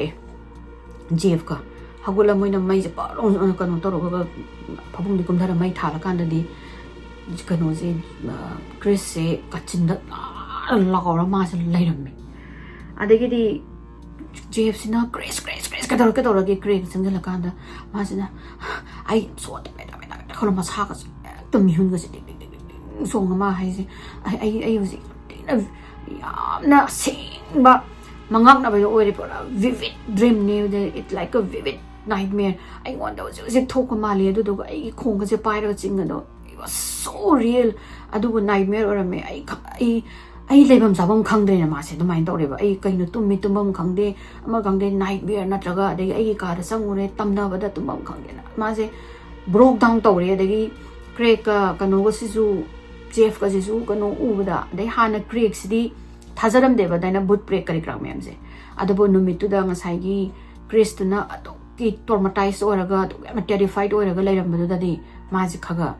thajaba hore Chris ki mind je hujek mai gi wakhal je distinguish to bangam dre ko reality na kari no nightmare na kari no haibse ma se tu mira dagi hagulira haibesu ma gyan tadre adugi matung dagi di strange occurrence escalate to hore ba haidi henkale eba oina itho eba na kanon journal amada sin nimitna si tawi si tumina si tawena night after night constantly non-stop haunting to ro dai di ma ngasai gi magi voice ta ba nungsit chen gi ba pot chei move to ba adagi di nungsit aying ba paisalak ba adna seasna maje non-stop torture haunting to dai Chris ki magi report card lakpa batam dani my semester sida loina magi average point se D lai D is very bad moi study koi na har nga first division second division natragana 80% 90% mod moi saina moi di A grade A grade B grade C A plus ka har gan excellent daina tawbe ba mali D da la ba loina ma D is very bad D mana saina magi academic D is loina lakpa dagi magi pura semester doma ma se maning bench ta hore di maning ta hore grade to D da ta badagi di ma se academic probation da tham gare ba asi kai gomba amuk hana amuk D la aga di ma dum kano dagi scholarship dagi tan tho ani seasona Chris ki mental health sida tremendous toll ama mon lai he di mon choba chai thing ai do oire aduga the only place mana si mayam sida gi ꯂꯥꯞꯅ ꯆꯦꯟꯊꯣꯛꯑꯒ ꯉꯥꯛꯇꯪ ꯃꯥꯒꯤ ꯃꯥꯏꯟꯁꯦ clear ꯇꯧꯒꯦ ꯍꯥꯏꯔꯒꯗꯤ ꯂꯝꯖꯦꯟ ꯆꯦꯟꯕꯁꯦ ꯁꯤꯁꯤꯅ ꯑꯗꯒꯤ ꯃꯥꯁꯤ ꯂꯝꯖꯦꯟ ꯆꯦꯟꯕꯁꯤ ꯃꯥꯅ ꯍꯥꯏꯔꯦ ꯐꯔꯦ ꯑꯩ ꯑꯦꯀꯥꯗꯃꯤꯛ ꯇꯧꯗ꯭ꯔꯁꯨ ꯃꯥ ꯂꯝꯖꯦꯟ ꯆꯦꯟꯕꯁꯤ ꯇꯧꯔꯒ ꯇꯞꯅ ꯇꯞꯅ ꯑꯦꯀꯥꯗꯃꯤꯛꯁꯦ ꯐꯨꯒꯠꯂꯒꯦꯅ ꯈꯜꯂꯦ ꯂꯝꯖꯦꯟꯁꯦ ꯆꯦꯜꯂꯦ ꯇꯨꯝꯕ꯭ꯔꯥ ꯇꯨꯝꯃꯣꯏꯗꯕ꯭ꯔꯥ ꯃꯥ ꯂꯝꯖꯦꯟꯗꯤ ꯆꯦꯜꯂꯅꯤ ꯑꯗꯨꯝ ꯆꯦꯜꯂꯒ ꯃꯥꯒꯤꯅ ꯃꯉꯣꯟꯗ ꯀꯩꯅꯣ ꯀꯥꯎꯅꯕ ꯍꯦꯗꯐꯣꯟ ꯑꯃ ꯍꯥꯞꯆꯤꯜꯂꯒ ꯆꯦꯟꯕꯤ ꯈꯣꯠꯄꯤ ꯃꯈꯣꯟ ꯃꯋꯥ ꯇꯥꯔꯛꯇꯅꯕꯒ ꯇꯧꯕ ꯑꯗꯨꯕꯨ ꯃꯥꯅ ꯍꯦꯗꯐꯣꯟ ꯍꯥꯞꯄꯤ ꯈꯣꯠꯂꯤ ꯀꯥꯏꯅ ꯃꯋꯥ ꯂꯧꯗꯦ ꯉꯁꯥꯏꯒꯤ ꯑꯦꯟꯇꯤꯇꯤꯁꯤꯅ ꯇꯝꯅꯤꯡꯉꯛꯄꯒ ꯇꯣꯃꯤꯁꯤꯅ ꯇꯝꯅꯤꯡꯉꯛꯄꯒ ꯑꯗꯨ ꯃꯥꯒꯤ ꯍꯦꯗꯐꯣꯟꯒꯤ ꯚꯣꯏꯁ ꯃꯔꯛꯇ ꯑꯗꯨꯝ ꯆꯪꯉꯒ ꯃꯥꯅ ꯑꯗꯨꯝ ꯀꯩꯅꯣ ꯃꯥꯏ ꯃꯃꯤꯡ ꯀꯧꯕꯅꯤ ꯈꯪꯗꯦ ꯑꯗꯩ ꯅꯠꯇ꯭ꯔꯒꯅ ꯑꯀꯤꯕ ꯁꯥꯎꯟ ꯊꯣꯛꯍꯟꯕꯅꯤ ꯈꯪꯗꯦ ꯇꯧꯔꯒ ꯃꯥꯁꯦ ꯑꯗꯨꯝ ꯗꯤꯁꯇꯔꯕ ꯇꯧꯋꯦꯕ ꯅꯣꯡꯃ ꯑꯌꯨꯛ ꯃꯥꯁꯦ ꯃꯉꯥꯡꯅꯔ ꯍꯧꯒꯠꯂꯛꯑꯦ ꯇꯨꯝꯕ ꯌꯥꯗ꯭ꯔꯦ ꯑꯗꯒꯤ ꯑꯩꯃꯥꯅ ꯍꯥꯟꯅꯗꯒꯤ ꯈꯤꯇꯪ ꯉꯜꯂꯞꯅ ꯍꯥꯏꯗꯤ ꯅꯣꯡ ꯉꯥꯜꯂꯝꯗꯥꯏꯒꯤ ꯈꯔ ꯅꯨꯡꯁꯥ ꯃꯉꯥꯟꯒ ꯈꯤꯇꯪ ꯈꯛ ꯇꯧꯔꯒ ꯃꯝꯂꯤ ꯁꯝꯂꯤ ꯇꯧꯔꯤꯁꯤꯗ ꯃꯥꯁꯦ ꯃꯐꯤ ꯃꯔꯣꯟ ꯆꯠꯁꯤꯜꯂꯒ ꯋꯨꯠꯁꯤꯗ ꯂꯝꯖꯦꯟ ꯆꯦꯜꯂꯦ ꯕꯥꯏ ꯗ ꯇꯥꯏꯝ ꯃꯥꯅ ꯍꯧꯖꯤꯛꯀꯤ ꯃꯥꯏꯜ ꯑꯃꯃꯨꯛ ꯆꯦꯜꯂꯒ ꯌꯥꯎꯔꯛꯄ ꯃꯇꯝꯗꯗꯤ ꯅꯨꯡꯁꯥꯁꯦ ꯀꯕꯛ ꯀꯕꯛ ꯊꯣꯛꯂꯛꯑꯒ ꯑꯩꯈꯣꯏꯒꯤ ꯃꯨꯝꯁꯨꯛꯇꯤ ꯇꯧꯔꯤ ꯃꯥꯁꯦ ꯍꯦꯗꯐꯣꯟ ꯍꯥꯞꯆꯤꯜꯂ ꯆꯦꯜꯂꯤꯅꯤ ꯃꯥꯁꯦ ꯆꯦꯟꯕꯁꯤꯗ ꯁꯨꯝ ꯃꯉꯣꯟꯗ ꯃꯥꯒꯤ ꯃꯅꯥꯛꯇ ꯀꯅꯥꯅꯣꯝꯅ ꯏꯅꯔꯛꯑꯒ ꯆꯦꯜꯂꯛꯄꯗꯧꯅ ꯇꯧꯋꯦꯕ ꯃꯥꯁꯦ ꯍꯦꯗꯐꯣꯟ ꯍꯥꯞꯄꯗꯨꯗ ꯑꯗ ꯃꯥꯅ ꯀꯅꯥꯒꯨꯝꯅꯣ ꯑꯩꯒꯨꯝꯕꯁꯨ ꯑꯌꯨꯛ ꯉꯟꯇꯥ ꯑꯃ ꯂꯝꯖꯦꯟ ꯆꯦꯟ ꯂꯥꯛꯏꯕ꯭ꯔꯥꯅ ꯃꯥꯁꯤꯅ ꯄꯠꯂꯥꯎꯅ ꯂꯦꯞꯄꯒ ꯃꯥꯒꯤ ꯍꯦꯗꯐꯣꯟꯁꯦ ꯂꯧꯊꯣꯛꯑꯒ ꯀꯨꯌꯦꯡ ꯌꯦꯡꯕꯁꯤꯗ ꯀꯩꯝꯇꯤ ꯎꯗ꯭ꯔꯒ ꯉꯁꯥꯏꯒꯤ ꯎ ꯃꯅꯨꯡꯗꯒꯤ ꯃꯈꯣꯟ ꯃꯋꯥ ꯌꯥꯝ ꯃꯉꯣꯟꯗ ꯍꯩꯅꯗꯕ ꯃꯈꯣꯟꯁꯦ ꯊꯣꯛꯑꯦꯕ ꯑꯗꯩ ꯃꯥꯁꯤꯅ ꯀꯔꯤꯅꯣꯅꯦꯅ ꯃꯥꯁꯦ ꯎꯪꯉꯒ ꯃꯥꯒꯤ ꯅꯥꯀꯟ ꯁꯨꯃꯥꯏꯅ ꯂꯩꯔꯛꯑꯒ ꯅꯥꯀꯟꯁꯤꯗ ꯌꯦꯡꯕꯁꯤꯗꯤ ꯇ꯭ꯔꯤ ꯂꯥꯏꯟꯁꯤꯗ ꯃꯥꯅ ꯂꯦꯞꯄꯤꯗꯨꯒꯤꯗꯒꯤ ꯏꯂꯥꯞ ꯂꯥꯞꯇꯅ ꯑꯃꯨꯕ ꯉꯁꯥꯏꯒꯤ ꯑꯦꯟꯇꯤꯇꯤꯁꯦ ꯑꯩꯈꯣꯏꯒꯤ ꯍꯨꯗꯦꯠ ꯃꯀꯣꯛ ꯈꯨꯝꯖꯤꯟꯕ ꯑꯃꯨꯕ ꯑꯋꯥꯡꯕꯁꯦ ꯁꯤꯁꯦ ꯂꯦꯞꯄꯒ ꯂꯩꯔꯝꯕꯅꯦꯕ ꯃꯥꯁꯦ ꯑꯗꯒꯤꯗꯤ ꯍꯦꯛꯇ ꯂꯥꯎꯔꯒ ꯃꯥꯅ ꯃꯥꯒꯤ ꯀꯩꯅꯣꯁꯦ ꯇꯥꯅ ꯆꯦꯜꯂꯛꯄꯅꯦ ꯀꯩꯅꯣ ꯃꯥꯒꯤ ꯍꯣꯁꯇꯦꯜ ꯑꯦꯔꯤ ꯍꯣꯜ ꯇꯥꯟ ꯆꯠꯂꯦ ꯑꯃ ꯆꯠꯂꯒ ꯃꯥꯁꯦ ꯖꯦꯐꯀꯤ ꯔꯨꯝꯗ ꯄꯥꯏꯁꯜꯂꯒ ꯀꯥꯆꯤꯟꯗ ꯐꯝꯖꯤꯜꯂꯦ ꯖꯦꯐꯅ ꯀꯩꯗꯧꯔꯒꯦ ꯍꯪꯕꯗ ꯖꯦꯐꯁꯤꯗ ꯃꯥꯅ ꯏꯁ ꯑꯥꯐꯇꯔ ꯃꯤ ꯏꯟ ꯗ ꯋꯨꯠꯁꯅ ꯃꯥꯁꯦ ꯇꯧꯔꯒ ꯃꯥꯁꯦ ꯀꯞꯄꯦ ꯁꯤ ꯃꯇꯨꯡꯗꯒꯤ ꯃꯥ ꯂꯝꯖꯦꯟ ꯆꯦꯟꯈꯤꯗ꯭ꯔꯦ ꯂꯝꯖꯦꯟ ꯆꯦꯜꯂꯨ ꯌꯥꯗ꯭ꯔꯦ ꯃꯥ ꯀꯤꯃꯟꯗꯅ ꯃꯥ ꯂꯝꯖꯦꯟ ꯆꯦꯜꯂꯨ ꯌꯥꯗ꯭ꯔꯦꯕ ꯍꯧꯖꯤꯛꯇꯤ ꯀ꯭ꯔꯤꯁꯁꯦ ꯄꯨꯔꯥ ꯑꯦꯛꯖꯣꯁꯇꯦꯠ ꯑꯣꯏꯔꯦ ꯃꯉꯣꯟꯗ ꯀꯩꯅꯣꯝꯇ ꯃꯉꯣꯟꯗ ꯄꯥꯡꯒꯟ ꯑꯃꯠꯇ ꯌꯥꯎꯗ꯭ꯔꯦ ꯃꯥ ꯀꯩꯗꯧꯗꯣꯏꯅꯣ ꯃꯥ ꯈꯪꯗ꯭ꯔꯦ ꯂꯥꯏꯔꯤꯛ ꯍꯥꯏꯔꯦ ꯗꯤꯗ ꯂꯩꯔꯦ ꯂꯝꯖꯦꯟ ꯍꯥꯏꯔꯦ ꯍꯧꯖꯤꯛ ꯃꯥ ꯆꯦꯟꯗ꯭ꯔꯦ ꯀꯔꯤꯅꯣ ꯃꯥꯅ ꯇꯧꯗꯣꯏꯁꯦꯅ ꯃꯥ ꯈꯪꯉꯦ ꯃꯥ ꯍꯧꯖꯤꯛ ꯃꯥꯁꯦ ꯁꯤꯔꯤꯌꯁ ꯃꯥ ꯍꯦꯜꯊ ꯗꯔꯀꯥꯔ ꯇꯥꯏꯌꯦꯅ ꯃꯣꯏꯅ ꯑꯉꯥꯡ ꯑꯣꯏꯔꯛꯄꯗ ꯃꯃꯥꯁꯦ ꯗꯤꯚꯥꯎꯠ ꯀꯦꯊꯂꯤꯛꯅꯦ ꯌꯥꯝꯅ ꯔꯤꯂꯤꯖꯤꯌꯁ ꯑꯣꯏꯕ ꯀꯦꯊꯂꯤꯛ ꯑꯃꯅꯤ ꯑꯗꯨꯗꯨꯅ ꯃꯣꯏ ꯑꯗꯨꯝ ꯁꯟꯗꯦ ꯃꯥꯁꯀ ꯆꯠꯄ ꯈꯣꯠꯄ ꯇꯧꯕꯅꯤꯅ ꯃꯥꯁꯦ ꯅꯤꯡꯁꯤꯡꯉꯛꯑꯦ ꯁꯨꯃꯥꯏꯅ ꯃꯃꯥ ꯑꯣꯏꯔꯝꯃꯒꯗꯤ ꯀꯩꯗꯧꯅꯤ ꯈꯣꯠꯀꯅꯤꯅ ꯑꯗꯨꯗꯒꯤ ꯃꯣꯏꯅ ꯃꯣꯏ ꯍꯧꯖꯤꯛ ꯀꯣꯂꯦꯖꯇꯨꯒꯤ ꯃꯅꯥꯛꯇ ꯆꯔꯆ ꯑꯃꯗ ꯆꯪꯉꯒ ꯑꯗꯨꯗ ꯐꯥꯗꯔ ꯑꯃ ꯂꯩꯔꯝꯃꯤ ꯐꯥꯗꯔꯅ ꯃꯣꯏꯅ ꯀꯩꯅꯣ ꯃꯥꯁꯦ ꯃꯤꯅꯤꯁꯇ꯭ꯔꯤ ꯍꯥꯏꯇꯥꯔꯦ ꯃꯌꯥꯝꯅ ꯑꯗꯨꯝ ꯐꯥꯗꯔ ꯆꯥꯔꯜꯁ ꯃꯦꯅꯤꯡ ꯀꯧꯋꯦ ꯐꯥꯗꯔ ꯆꯥꯔꯜꯁ ꯃꯦꯅꯤꯡꯁꯦ ꯃꯥꯁꯦ ꯀꯨꯏꯔꯦ ꯃꯥꯅ ꯑꯗꯨꯗ ꯃꯤꯅꯤꯁꯇꯔ ꯑꯣꯏ ꯄ꯭ꯔꯦꯁꯤꯡ ꯇꯧꯗꯅ ꯈꯣꯠꯇꯅ ꯂꯥꯛꯏꯁꯦ ꯑꯗ ꯅꯍꯥꯒꯨꯝꯕ ꯃꯌꯥꯝ ꯍꯥꯏꯗꯤ ꯑꯗꯨꯃꯥꯏꯅ ꯂꯥꯛꯏꯀꯣ ꯑꯗꯩ ꯄ꯭ꯔꯣꯕ꯭ꯂꯦꯝꯁꯦ ꯗ꯭ꯔꯛꯀꯤ ꯄ꯭ꯔꯣꯕ꯭ꯂꯦꯝ ꯔꯤꯂꯦꯁꯟꯁꯤꯞꯀꯤ ꯄ꯭ꯔꯣꯕ꯭ꯂꯦꯝ ꯖꯣꯕꯀꯤ ꯄ꯭ꯔꯣꯕ꯭ꯂꯦꯝ ꯑꯗꯒꯤꯗꯤ ꯂꯥꯏꯔꯤꯛꯀꯤ ꯁ꯭ꯇ꯭ꯔꯦꯁꯀꯤ ꯄ꯭ꯔꯣꯕ꯭ꯂꯦꯝ ꯑꯗꯨ ꯃꯌꯥꯝ ꯂꯥꯛꯄ ꯃꯥꯒꯤ ꯍꯦꯜꯊ ꯗꯔꯀꯥꯔ ꯇꯥꯕ ꯑꯗꯒꯤ ꯃꯉꯣꯟꯗ ꯑꯦꯛꯁꯄꯔꯠꯀꯤ ꯑꯦꯗꯚꯥꯏꯁ ꯂꯧꯕ ꯈꯣꯠꯄ ꯇꯧꯕ ꯑꯗꯨꯝ ꯂꯥꯛꯑꯦ ꯑꯗ ꯀ꯭ꯔꯤꯁꯁꯦ ꯂꯥꯛꯄ ꯃꯇꯝꯗ ꯐꯥꯗꯔ ꯃꯦꯅꯤꯡꯁꯤꯁꯨ ꯑꯗꯨꯃꯥꯏꯅ ꯆꯍꯤ 54 ꯁꯨꯗ ꯉꯥꯏꯔꯤꯕ ꯀꯣꯂꯦꯖꯀꯤ ꯑꯉꯥꯡ ꯂꯥꯛꯄ ꯍꯥꯏꯁꯤꯗꯕꯨ ꯁ꯭ꯇꯗꯤꯁꯀꯤꯅꯤ ꯈꯪꯗꯦ ꯃꯥꯒꯤ ꯂꯚ ꯂꯥꯏꯐꯅꯤ ꯈꯪꯗꯦ ꯅꯤꯁꯥ ꯆꯥꯕ꯭ꯔꯥ ꯑꯃꯗꯤ ꯁꯣꯏꯗꯅ ꯑꯣꯏꯔꯝꯒꯅꯦꯅ ꯃꯥ ꯑꯗꯨꯝ ꯈꯪꯉꯤ ꯃꯥ ꯂꯥꯛꯑꯣ ꯐꯝꯃꯣ ꯈꯣꯠꯂꯣꯅ ꯇꯧꯔꯦ ꯑꯗ ꯀ꯭ꯔꯤꯁꯁꯤꯅ ꯃꯥꯅ ꯔꯦꯀꯣꯔꯠ ꯇꯧꯕ ꯖꯔꯅꯦꯜ ꯀꯩꯀꯩꯁꯦ ꯄꯨꯔꯒ ꯂꯥꯛꯑꯦ ꯑꯗ ꯃꯥꯅ ꯌꯪ ꯃꯦꯟ ꯀꯩ ꯅꯪ ꯀꯩ ꯄꯥꯝꯃꯤ ꯈꯣꯠꯂꯤ ꯇꯧꯕꯗ ꯃꯥꯅ ꯑꯩ ꯃꯤꯡ ꯀ꯭ꯔꯤꯁ ꯗꯤ ꯁꯤꯖꯥꯔꯦ ꯀꯧꯏ ꯈꯣꯠꯂꯤ ꯑꯩꯁꯦ ꯁꯨꯃꯥꯏꯅ ꯄ꯭ꯔꯣꯕ꯭ꯂꯦꯝ ꯑꯃꯗ ꯇꯨꯡꯉꯦ ꯑꯩꯁꯦ ꯀꯃꯥꯏꯅ ꯑꯦꯛꯁꯄ꯭ꯂꯦꯟ ꯇꯧꯗꯣꯏꯅꯣ ꯈꯪꯗ꯭ꯔꯦ ꯍꯥꯏꯗꯣꯏꯅꯣ ꯑꯗꯨꯗꯨꯅ ꯑꯩꯅ ꯑꯦꯛꯁꯄꯤꯔꯤꯌꯦꯟꯁ ꯇꯧꯕꯗ ꯁꯤꯒꯤ ꯗꯥꯏꯔꯤꯁꯤꯗ ꯅꯣꯠꯁꯤꯗ ꯂꯣꯏꯅ ꯌꯥꯎꯔꯦ ꯁꯤꯁꯤꯅ ꯖꯦꯐꯀꯤ ꯅꯣꯠꯅꯤ ꯈꯣꯠꯄꯅꯦꯅ ꯍꯥꯏꯔꯒ ꯃꯥꯅ ꯄꯤꯔꯦꯕ ꯀꯩꯅꯣꯁꯤꯗ ꯐꯥꯗꯔꯁꯦ ꯑꯍꯥꯟꯕꯗ ꯈꯜꯂꯦ ꯀꯔꯤꯅꯣꯅꯦꯅ ꯃꯥꯅ ꯑꯣ ꯐꯔꯦ ꯃꯥꯅ ꯉꯁꯥꯏꯒꯤ ꯃꯣꯏ ꯅꯣꯠꯁ ꯃꯌꯥꯝ ꯀꯔꯤ ꯀꯔꯥ ꯖꯔꯅꯦꯜꯁꯦ ꯈꯔ ꯄꯥꯕ ꯍꯧꯕꯁꯤꯗ ꯃꯣꯟꯁꯇꯔ ꯑꯦꯟꯇꯤꯇꯤ ꯀꯥꯏꯅ ꯏꯕꯁꯤda ꯐꯥꯗꯔ ꯀꯩꯅꯣꯁꯤꯅ ꯆꯥꯔꯜꯁ ꯃꯦꯅꯤꯡꯁꯤꯅ ꯃꯥꯅ ꯈꯟꯕꯗꯣ ꯁꯤꯕꯨ ꯗ꯭ꯔꯛꯀ ꯆꯥꯔ ꯂꯥꯛꯏꯔꯣ ꯅꯠꯇ꯭ꯔꯒ ꯀꯔꯤꯅꯣ ꯃꯥꯁꯤꯕꯨ ꯅꯤꯁꯥꯒ ꯈꯥꯏ ꯂꯥꯛꯏꯔꯣ ꯁꯤꯗꯩꯗꯅ ꯑꯗ ꯃꯥꯅ are you on drugs ꯅꯦꯕ ꯑꯗꯩ ꯀꯩꯅꯣ Krishna no father no I'm not on drugs ꯑꯩ ꯗ꯭ꯔꯛ ꯇꯧꯗꯦ ꯑꯩ ꯗ꯭ꯔꯛ ꯆꯥꯗ꯭ꯔꯤ ꯌꯨꯕꯨ ꯊꯛꯇꯦ ꯑꯩ ꯁꯨꯃꯥꯏꯅ ꯇꯧꯕꯅꯦ ꯑꯩ runner ni khotpani ai thengnabani khotpani tawusida mana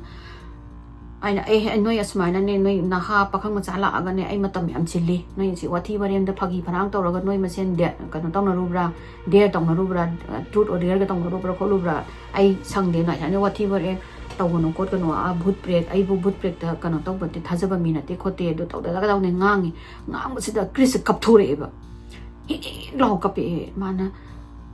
father ai chinthi bana te ai dakata re ai nei help dakata re ai asina traga de ai punsi je kanu ma tawrani kolani tawra man kapasida sai father se na hapitang nu wakhan se dungai tam phawri bai di smaina pakhang sa amna ni gi church la aga father ma gi mamang kappa khotpa hai se ma je it feel genuine pain ko ma je manung da genuine oi ba pain ma je bai di feel to ngame se khangi the mana phare kai no khopno to was mana what is my lady magi entity do ni kamai horok no kholok no to mana no ma kanu manung da moi gi room manung da bai mamin ko re khole di ma mang da kai do ri di ma mang da lam jin chen loi do to ri da mari je loin li re adegi man phare father meaning je na father Charles meaning je bhoot break da thaja ba mi na te ma bun se theng na tri adora ga sumana ai phare noi do nei la ga ai blessing ma tawrage aduga lairik mogi mantra sona ba bible na tabla lairik amale singi lairik singa ipura ga laage kholage ana tawraga appointment se launa raga moi ji kano tawraga siki father kano se Charles meaning se Chris ki room sida laktoine father Charles lai moi appointment gi numit sida laga room dagi mi to pale ram singu de loin tan thokare aduga kano di Jeff tisna kanda photo ga kano ga camera ga par ga ma di capture drum ni na ngai le mani du father meaning na ya de loi tan thore aduga Chris ka father meaning ga moi manung da lairaga ahamada ma thong thing se le aduga mana holy water ne anigi ti blessing gi pochai khara mane aduga lairik mana pa do lairik sika puthora man thamakanda masna sum koyeng yengi sagi holy water ga do ka buk chaira kholaga ko koyeng yengi anigi ma kem tawde ahamada anigi Chris ti am ki na phammaga lei ma de do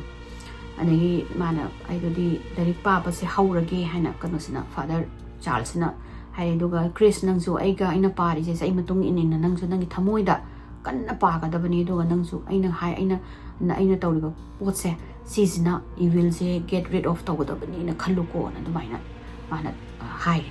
instruction piri father Charles na dum chala ga mana sum lai maku se ting thoga sum feel taw do gi ko room ji kamai taw buno ko na taw basida suddenly something changed sagi ka do room do kanu tawraga karimbo kai di temperature do normal da leram bani adubu hojikti ka se khanging sale khanging ing ba ji ju tapna na te khanging salapado ada father meaning jina khale this is not right haina something is not right na ani mana mako se ting thoga mai mana kanu se lai la kanu se paraga mai sagi lai se para mako se ting do to busida mana mako ting do ga to busida mangon da mana presence ma feel to ngam this was the first time in his life I father meaning the presence ma feel to was he doesn't know what to say ma se kari no de khang de du presence mana krai da non sum sang yum da Chris ki room na leba closet si room na lo kan da ga na he na presence power adagi di mana sidi kanu ma sina ka imbuk mana Chris da de ki ra ni na haidre ko mana Chris nang larik to taro mana sa larik se patho ga inu se padaw larik se nang sa mana na aina par ko dingi nang se paro kholon to ga ma se larik se pa ba haure para ga mana blessing gi items jing jina holy water jing jina chai dana chi chai to bu da hek da moi ka manung se da koi gi temperature se hen ingzalak pa anagi di koi gi kanu gi kangdon gi kanu gi koi ke kaina upu gi ke to se do gi makon taba khot pa se tawre de father Charles lepte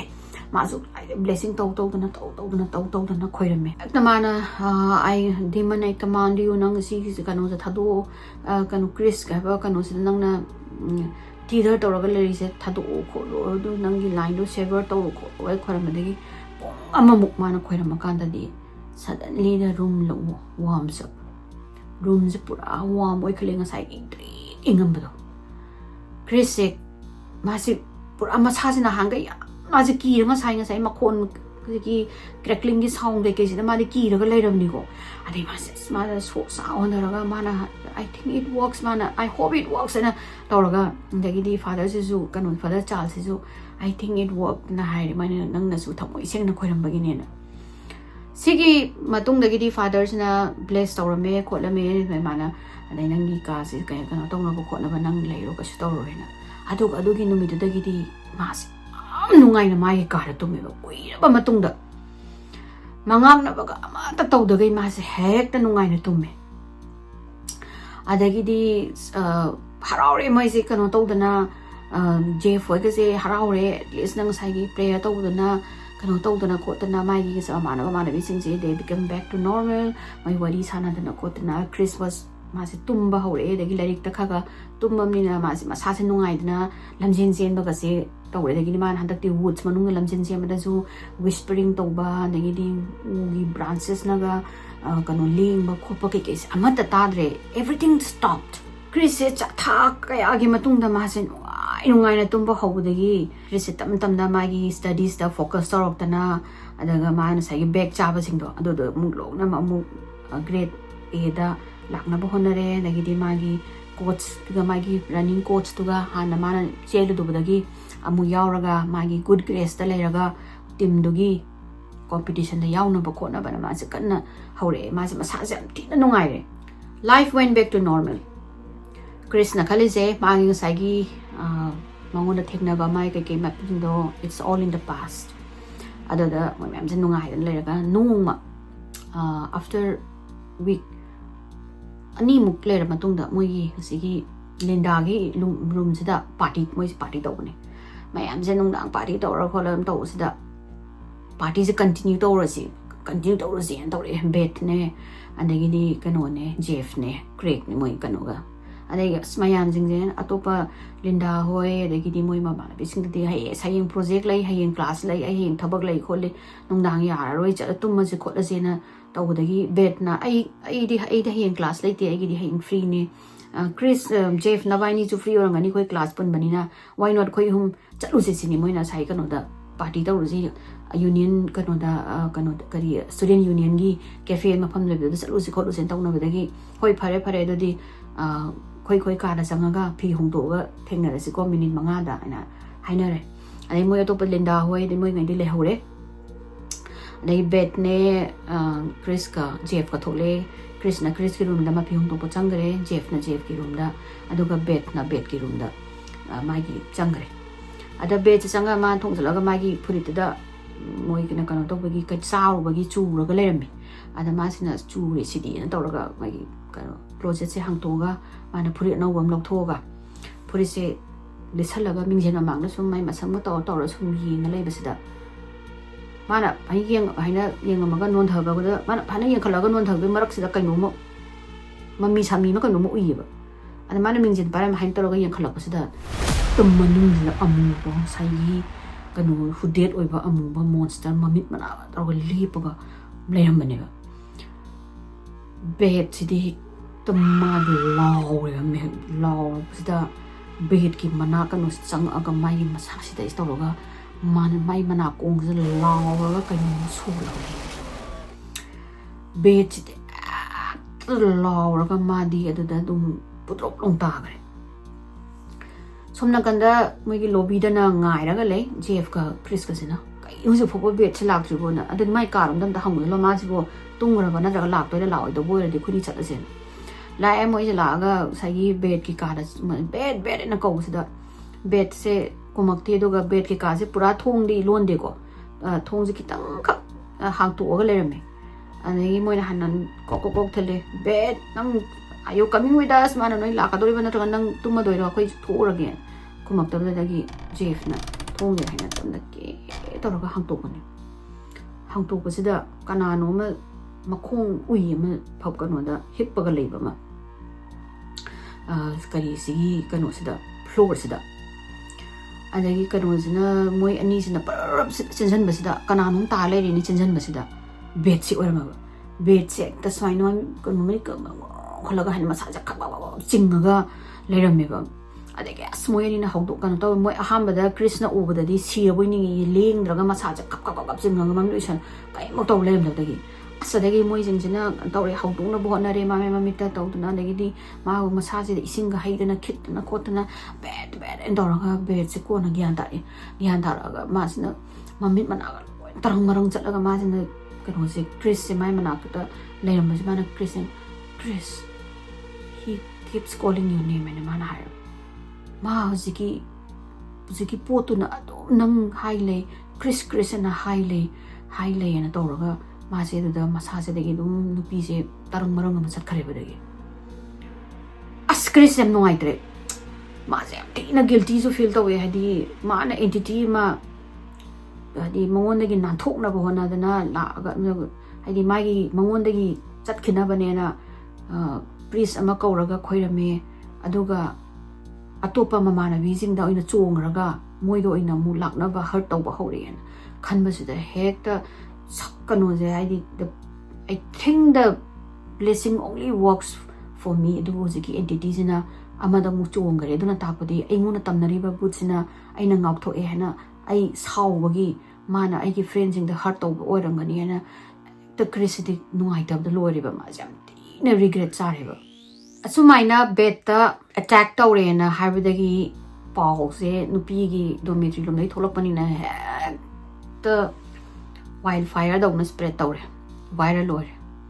hana tamnaba khangamdaba misu loina khange Erie hall khangamdaba misu Erie hall khange ade kanada hana tamnaba hawe hedusu khange kanone na ai Chris dagi hawne na the ghost boy sum hawre adagi di mayam na haire asma ga tinaba mamana jingdu mana butto lap kano tongnaba saban thakari mai zeki butto mangon de kauthokna bona bada magi tinaba mai close ones doina sanga attack tawi adana sinu pa jeti nongnu he do ekdam mayam je skumagi college sida ko rumors na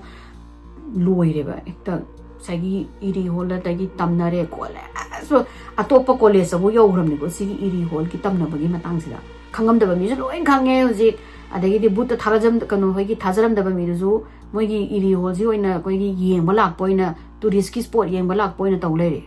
Erie hall da iba mi sing je loina kire ko moigi nupi gi dormitory gi side su nupa gi su adagi di Erie hall ka thangnaba atopa hall jing ju loina bo moi bo yaw na loina kire wari ga se mai ma chen cha ka pangpu da phuthoe do na wari si matang na ja yang phange haidi kaisu ju tawdaba thaburok dai do mekta kananom na swain tawi he na hairaga matang sandok do aduneba adagi di saina moi je ki na lairinga sida ada moi mayam se ki raga su adum moi gi room do leitabadi yade dana ada do December 1984 ki December mayai salakpa sai sida Linda se magi kada magi roommate ni pisiga laiminara mane ada roommates na karai dom sa sen haibe da mana ai chatningre nang chatlu ro kholu ro na tawba nagi hoi na magi nakan sida mai roommates na loisala lai masina maning on thong mai table se kaino ma paraga iraga lai ada kanogi Linda gi sisi kano sida sawmam phangi ba kaino ma leiri haibe type ta aduga magi hoi lukham gi se dung sit ayingba kamjalakpado ani ma na kaino ne ma se on tho going ni kari nu si mana ani ma na mo mai gi ma roommate se gi di roommate di kem tawdraga ma na ma philo chaloraga okay dadi Linda ai thoe ko horen ai kano loraga se party lora ai hala ga thengnara se kaino moi chataw lo loraga thengnara sen hara ma sakhare ma hoi na hara ma su dum to yeng thoe do ma na biduna thong do adum thinjilame hame denga halera mu mana section iringa sida mu nungsit ai musi mu phalong mu silakpoduneba ani ma kari no nungsit ai musi bo thong hang to ma bra kama mana mai gi roommate na yemda roommate na thong ni loi thinjilame thong naw loi thinjile kem de pen tha bu nati December ai je pen tha ba matam ju nati AC tha ba matam ju nati ma su kai no ne na khalle ba kai de nungsit ai ma hansan sit ai ji bona ma ji ma tu je kau so ga hai de hana de ma sai na on tho ga sai sum kai no ma to ro ma na on tho ga kolom pa ra I hi to ina sida mai managan ji dai ne makut ai ba na zar ai ta ko tingal pa ni tingal aga sigi mai ma ka ma dum mai kham oh bai Linda je lawe oi ma tu law ma na scream tꯧꯕꯁꯤꯗ ꯃꯥꯁꯦ ꯆꯣꯡꯉ ꯃꯥꯁꯦ scream ꯇꯧꯋꯦ ꯁꯤꯒꯤ scream ꯇꯧꯕ ꯇꯥꯕꯁꯤꯗ ꯉꯁꯥꯏ JFꯁꯨ ꯇꯥꯍꯧꯔꯦ ꯑꯗꯒꯤꯗꯤ ꯀꯩꯅꯣꯁꯨ ꯇꯥꯔꯦ ꯀ꯭ꯔꯤꯁꯁꯨ ꯇꯥꯔꯦ ꯃꯃꯥꯅ ꯉꯁꯥꯏ ꯔꯨꯝꯃꯦꯠꯇꯨꯁꯨ ꯊꯣꯛꯄꯒꯤ ꯂꯝꯕꯤ ꯁꯥꯏꯗ ꯌꯧꯗ ꯉꯥꯏꯔꯤꯕꯅꯤꯀꯣ ꯑꯗꯨꯒ ꯇꯥꯕꯗꯒꯤ ꯃꯣꯏ ꯑꯍꯨꯝꯁꯦ ꯆꯦꯟꯖꯜꯂꯛꯑꯒ ꯃꯣꯏꯅ ꯂꯤꯟꯗꯥ ꯀꯧꯁꯤꯜꯂꯛꯄ ꯃꯇꯝꯁꯤꯗ ꯂꯤꯟꯗꯥꯁꯦ ꯋꯥꯟꯊꯔꯒ ꯂꯩꯔꯝꯃꯦ ꯃꯈꯥꯗ ꯇꯥꯔ ꯑꯗꯨꯒ ꯂꯤꯟꯗꯥꯁꯤꯅ ꯃꯣꯏꯗꯤ ꯑꯩꯈꯣꯏꯒꯤ ꯃꯁꯥꯁꯦ ꯂꯦꯡꯕ ꯉꯝꯕꯣꯏ ꯉꯝꯗꯕꯣꯏ ꯇꯧꯔꯛꯄꯁꯤꯗ ꯃꯥꯅ ꯁꯨꯃꯥꯏꯅ ꯃꯣꯏꯅ ꯆꯪꯁꯤꯜꯂꯒ ꯂꯤꯟꯗꯥ ꯅꯪ ꯀ꯭ꯔꯤꯁꯀ ꯀꯩꯅꯣꯗ ꯍꯧꯗꯣꯛꯄꯁꯤꯗ ꯑꯩꯉꯣꯟꯗꯒꯤ ꯁꯤꯒꯤ ꯄꯣꯠꯁꯦ ꯂꯧꯊꯣꯛꯈ꯭ꯔꯣ ꯑꯩꯉꯣꯟꯗ ꯂꯧꯊꯣꯛꯈ꯭ꯔꯣꯅ ꯃꯥꯅ ꯇꯧ ꯂꯩꯔꯦꯕ ꯑꯩ ꯃꯊꯛꯇ ꯇꯣꯡ ꯂꯩꯔꯦ ꯂꯧꯊꯣꯛꯑꯣꯅ ꯑꯩ ꯆꯥꯗ ꯃꯥꯁꯦ ꯃꯊꯣꯡ ꯃꯔꯝ ꯈꯪꯗꯒꯤ ꯑꯉꯥꯎꯕꯗꯧꯅ ꯂꯥꯎꯔ ꯂꯩꯕꯁꯤꯗꯒꯤ JFꯁꯤꯅ ꯃꯥꯏ ꯀꯦꯃꯦꯔꯥ ꯃꯥꯅ ꯉꯁꯥꯏꯒꯤ ꯀꯩꯅꯣꯗꯨꯅ ꯂꯥꯎꯔꯤꯉꯩꯒꯤ ꯃꯔꯛꯇꯨꯗ ꯀꯦꯃꯦꯔꯥꯁꯦ ꯁꯤꯀ꯭ꯋꯦꯟꯁ 3ꯂꯛ ꯃꯥꯅ ꯅꯝꯃꯒ ꯉꯁꯥꯏꯒꯤ ꯃꯥꯅ ꯂꯥꯎꯕꯁꯤꯗꯒꯤ ꯃꯣꯏꯅ ꯀꯩꯁꯨ ꯇꯧꯔꯒꯦ ꯈꯣꯠꯂꯒꯦꯅ ꯃꯣꯏ ꯃꯌꯥꯝ ꯑꯣꯊꯣꯔꯀꯥꯟꯗ ꯃꯥꯁꯦ ꯒ꯭ꯌꯥꯟ ꯇꯥꯍꯜꯂꯀꯥꯟꯗ ꯀꯩꯗꯧꯔꯒꯦ ꯀꯩꯅꯣ ꯇꯧꯔꯒꯦ ꯑꯩꯅ ꯃꯥꯅ ꯍꯪꯕꯁꯤꯗ ꯑꯩ ꯃꯊꯛꯇ ꯀꯩꯅꯣꯝꯃ ꯈꯪꯗꯦ ꯏꯠꯇꯅ ꯍꯥꯏꯕꯗꯤ something ꯑꯁꯤꯁꯤꯅ ꯀꯥꯈꯠꯂꯒ ꯑꯩꯉꯣꯟꯗ ꯑꯩꯒꯤ ꯑꯍꯥꯟꯕꯗ ꯑꯩꯒꯤ ꯀꯩꯅꯣꯁꯤꯗ ꯂꯨꯈꯝꯁꯦ ꯄꯥꯏꯔ ꯆꯤꯡꯉꯦ ꯑꯗꯨꯒ ꯅꯥꯀꯣꯡꯗ ꯅꯪꯒꯤ ꯅꯃꯤꯡ ꯀ꯭ꯔꯤꯁ ꯍꯥꯏꯅ ꯍꯟꯖꯤꯟꯅ ꯂꯥꯎꯋꯦ ꯑꯗꯨꯗꯨꯒ ꯃꯤꯗꯣ ꯑꯃꯨꯕ ꯍꯨꯗꯦꯠ ꯁꯦꯝ ꯀ꯭ꯔꯤꯁꯅ ꯎꯕ ꯄꯣꯠꯇꯨꯅꯦꯕ ꯀꯩꯅꯣꯅꯁꯨ ꯂꯤꯟꯗꯥꯅ ꯎꯔꯤꯁꯦ ꯑꯗꯨꯒ he keeps screaming your name in my ear and ꯀꯞꯄꯦꯕ ꯑꯗꯨꯒ ꯃꯥꯅ ꯀꯩꯅꯣ something ꯑꯩꯒꯤ ꯃꯊꯛꯇ ꯃꯥꯅ ꯇꯣꯡꯉ ꯅꯝꯃꯒ ꯑꯩꯁꯦ ꯁꯣꯔ ꯍꯣꯜꯍꯟꯕ ꯂꯦꯞꯍꯟꯒꯦ ꯇꯧꯋꯦ ꯁꯤꯅꯤ I think he was trying to hurt me photo ꯑꯍꯨꯝꯁꯦ ꯃꯥꯅ ꯗꯤꯕ꯭ꯂꯞ ꯇꯧꯔ ꯃꯇꯨꯡꯗ ꯃꯇꯝꯗꯨꯒꯤꯗꯗꯤ ꯌꯥꯝ ꯊꯤꯅ ꯀꯩꯅꯣ ꯇꯣꯞ 1980 ꯀꯩꯅꯣ 84-85ꯒꯤ ꯃꯇꯝꯁꯤꯗꯤ ꯄꯤꯛꯆꯔꯁꯗꯣ ꯌꯥꯝ ꯀꯟꯅ ꯃꯌꯦꯛ ꯁꯦꯡꯅ ꯐꯪꯗ꯭ꯔꯤꯗꯅꯀꯣ ꯍꯧꯖꯤꯛꯀꯤ ꯑꯩꯈꯣꯏꯒꯤ ꯀ꯭ꯔꯤꯁꯇꯦꯜ ꯀ꯭ꯂꯤꯌꯔ ꯑꯗꯨ 3D ꯑꯗꯨꯁꯤꯡꯗꯣ ꯂꯩꯇ꯭ꯔꯤꯕꯅꯤꯅ ꯑꯗ ꯐꯣꯇꯣꯁꯦ ꯆꯥꯝꯃꯒ ꯃꯣꯏꯅ ꯍꯥꯏꯗꯣ ꯅꯦꯒꯦꯇꯤꯞꯇꯗꯤ ꯑꯗꯨꯝ ꯀꯩꯅꯣꯝꯃ ꯁꯦꯞ ꯑꯃꯅ ꯀꯩꯅꯣꯝꯃꯅ ꯂꯤꯟꯗꯥꯒꯤ ꯃꯊꯛꯇ ꯇꯣꯡꯉ ꯂꯩꯕꯁꯤ ꯃꯣꯏ ꯎꯏ ꯍꯥꯏ ꯑꯗꯣ ꯃꯣꯏꯅ ꯐꯣꯇꯣꯁꯦ ꯆꯥꯝꯊꯣꯛꯑꯀꯥꯟꯗ ꯌꯦꯡꯉꯀꯥꯟꯗ ꯃꯤ ꯃꯨꯟꯅ ꯍꯧꯖꯤꯛꯀꯤ ꯃꯣꯏꯅ ꯐꯣꯇꯣ ꯍꯥꯞꯄꯁꯤꯗꯗꯤ ꯐꯖꯅꯗꯤ ꯈꯪꯗ꯭ꯔꯦ ꯕꯠ ꯃꯣꯏꯅ ꯂꯣꯏꯅ ꯑꯒ꯭ꯔꯤ ꯇꯧꯋꯤ ꯃꯣꯏꯅ ꯎꯕꯁꯦ ꯍꯥꯏꯅ ꯃꯤꯒꯤ ꯁꯦꯞ ꯃꯥꯟꯕ ꯑꯃꯅ ꯂꯤꯟꯗꯥꯒꯤ ꯀꯩꯅꯣꯁꯤꯗ ꯃꯊꯕꯥꯛꯁꯦ ꯇꯣꯡꯉ ꯂꯩꯕ ꯃꯣꯏ ꯂꯣꯏꯅ ꯎꯏꯌꯦꯕ ꯁꯤꯒꯤ ꯐꯣꯇꯣꯁꯦ ꯂꯤꯟꯗꯥꯅꯁꯨ ꯎꯔꯦ ꯃꯤꯅꯁꯨ ꯎꯔꯦ ꯂꯤꯟꯗꯥꯅ ꯎꯕꯗ ꯂꯤꯟꯗꯥꯗꯤ ꯁꯤꯗꯒꯤ ꯃꯥꯁꯦ ꯌꯥꯝ ꯗꯤꯐꯤꯀꯜꯂꯤ ꯃꯥꯁꯦ ꯇ꯭ꯔꯣꯃꯥꯇꯥꯏꯖ ꯇꯧꯋꯤ ꯍꯥꯏ ꯃꯥ ꯍꯧꯖꯤꯛ ꯑꯍꯟ ꯑꯣꯏꯔꯁꯨ ꯐꯥꯎꯗ ꯑꯗꯨꯒꯤ ꯏꯟꯁꯤꯗꯦꯟꯁꯦ ꯃꯥ ꯀꯥꯎꯕ ꯉꯝꯗꯦ ꯃꯉꯣꯟꯗ ꯑꯃꯨꯛ ꯅꯥꯏꯠꯃꯦꯌꯔ ꯇꯧꯋꯤ ꯍꯥꯏ ꯁꯤ ꯃꯇꯨꯡꯗꯩꯗꯤ JFꯅ ꯍꯥꯏꯔꯦ ꯀꯩꯅꯣꯁꯤꯅ JFꯁꯤꯅ ꯀ꯭ꯔꯤꯁ ꯀꯃꯥꯏꯅ ꯇꯧꯗꯣꯏꯅꯣ jumping from one frame to another ꯍꯥꯏꯅ ꯀ꯭ꯔꯤꯁꯁꯦ ꯀꯩꯗꯧꯗꯣꯏꯅꯣ ꯃꯥꯁꯨ ꯒ꯭ꯌꯥꯟ ꯇꯥꯗ꯭ꯔꯦ ꯑꯗꯩ ꯃꯥꯅ ꯑꯩꯉꯣꯟꯗꯒꯤꯗꯤ ꯐꯈ꯭ꯔꯦ ꯑꯩꯉꯣꯟꯗ ꯀꯔꯤꯝ ꯇꯧꯗꯦ ꯑꯗꯨꯒ ꯃꯥꯅ ꯃꯊꯪ ꯆꯣꯡꯉꯒ ꯇꯧꯔꯤꯁꯦ I think he wants to get to me ꯑꯅ ꯃꯥꯁꯦ ꯈꯜꯂꯦ ꯃꯤꯅꯁꯨ ꯉꯥꯡꯅꯕ ꯍꯧꯔꯦ ꯃꯃꯥꯟꯅꯕꯁꯤꯡ ꯃꯥꯒꯤ ꯕꯦꯁ ꯃꯥꯒ ꯀ꯭ꯂꯣꯖ ꯑꯣꯏꯕꯁꯤꯡꯗꯣ ꯂꯣꯏꯅ ꯑꯦꯇꯦꯛ ꯇꯧꯋꯦ ꯍꯥꯏꯅ ꯃꯤꯁꯤꯅ ꯃꯥꯁꯤ ꯅꯨꯡꯁꯤꯗꯕ ꯑꯦꯚꯣꯏꯗ ꯇꯧꯕꯁꯦ ꯍꯦꯜꯂꯛꯑꯦ ꯍꯦꯟꯅ ꯑꯦꯛꯇꯤꯚꯤꯇꯤꯁꯦ ꯊꯣꯛꯏꯉꯩ ꯔꯨꯃꯔ ꯁꯟꯗꯣꯛꯏꯉꯩ ꯍꯦꯟꯅ ꯃꯤꯅ ꯃꯥꯁꯦ ꯅꯨꯡꯁꯤꯗꯕꯁꯦ ꯃꯥꯁꯤꯅ ꯃꯤ ꯃꯌꯥꯝꯁꯤꯅ ꯉꯥꯡꯅꯔꯤ ꯃꯌꯥꯝꯁꯦ ꯇꯥꯅꯤꯡꯃꯟꯗꯗꯅ ꯃꯥꯁꯦ ꯂꯝꯖꯦꯟ ꯑꯝꯇ ꯆꯦꯜꯂꯨꯒꯦꯅ ꯃꯥꯁꯦ ꯀꯩꯅꯣ ꯇꯧꯔꯒ ꯃꯥꯒꯤꯗꯤ ꯂꯝꯖꯦꯟ ꯆꯦꯜꯂꯦ ꯃꯥꯁꯦ ꯂꯝꯖꯦꯟ ꯆꯦꯜꯂꯨꯔꯦ ꯃꯥꯏꯜ 1.5 ꯆꯦꯜꯂꯨꯔꯦ ꯑꯗꯒꯤ ꯃꯥꯁꯦ ꯃꯣꯏꯒꯤ ꯃꯦꯟꯁꯀꯤ ꯁꯥꯋꯔ ꯔꯨꯝꯗ ꯃꯥꯁꯦ ꯆꯪꯉꯒ ꯃꯥꯁꯦ ꯏꯔꯨꯖꯕ ꯍꯧꯋꯦ ꯃꯥꯁꯦ ꯋꯥꯈꯜ ꯌꯥꯝ ꯅꯨꯡꯉꯥꯏꯇꯦꯀꯣ ꯑꯗꯨꯃꯥꯏꯅ ꯇꯧꯕ ꯈꯣꯠꯄ ꯃꯤꯅ ꯉꯥꯡꯅꯕ ꯑꯗꯒꯤ ꯃꯃꯥꯟꯅꯕ ꯃꯥꯒꯤ ꯀ꯭ꯂꯣꯖ ꯐ꯭ꯔꯦꯟꯁꯤꯡꯗ ꯑꯃꯨꯛ ꯇꯥꯟꯅꯕ ꯈꯣꯠꯄ ꯇꯧꯕꯁꯤꯗ ꯃꯥꯁꯦ ꯏꯔꯨꯖꯔꯤꯉꯩꯁꯤꯗ ꯃꯥꯒꯤ ꯃꯅꯤꯡꯁꯤꯗ ꯀꯩꯅꯣꯝꯃ ꯂꯦꯞꯄꯒꯤ ꯃꯉꯣꯟꯗ ꯁꯥꯎꯟ ꯑꯃ ꯐꯪꯉꯤ ꯃꯥꯁꯨ ꯀꯥꯎꯟ ꯇꯧꯕ ꯍꯧꯔꯛꯑꯦ ꯃꯥꯅ the same feeling mana nahangai kuina mattai te numit kayani khara mangondagi chatkraba feeling mana thainagi feeling do hanjale sini maje he was so dreaded but 1 2 na count mana 4 intoroga count tore no kan sadi maningdagi oganna pai maje sagi namjal maneba namjalaga maji makhara thadaraga kanoma magi thangumba amna khoi slash tawdo humlak slash tawbidoga maji inthu thamamane Chris lawe Chris lawe mana lawe Jeff sina tarai Jeff sina kaino Crystal lamjin jeni chakhraga mai makhon tarai sibona mazu sai law do makongi mai gai da chele aga matam du na moise winter break thabagi matam kan to zani satra kaya laita boi bezani winter break to yam tena thabani na arapada leiba satra singi chataba lawe mana chenjale yinga kanse de Chris e na magi ma I thoga mana ganjida haina uppaga maje uppaga taraga whimper tawla me haidi ta nahiraga Chris na ying masida khujin ban ahum amna saina lean di bai type ta lei ma duga easy thamana mana I know Chris na disik mana smana lamaga khot bai ba mioi basina bum sidi khujin sidagina khwang dagina sibo khot bai se mathana di khocha de ya re adu mathak ta nupa khujin ju yaw dabani mana sidi something is very long and mana Chris and how to consider Chris na he's gonna kill me na ma se to le re and the Jeff na mai to hi lungoi kupsan biraga nang la room na sangwa la na room da pusalaga ma se hida kan tak tai na khotana and the mana Jeff ki se ki khujin na ko pa se photo mana mi ko kanona Jeff na and the Chris se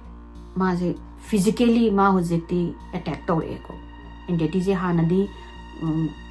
di hanadi masakhaga uhalamba sound homani hojekti physically attack to re ma haidi something is going on horribly wrong sini mana blessing to holum dagi Chris sigi attack ki matung dagi di ma je ki ba je ma haninga re bana ki re ko ma act terrified of the Lord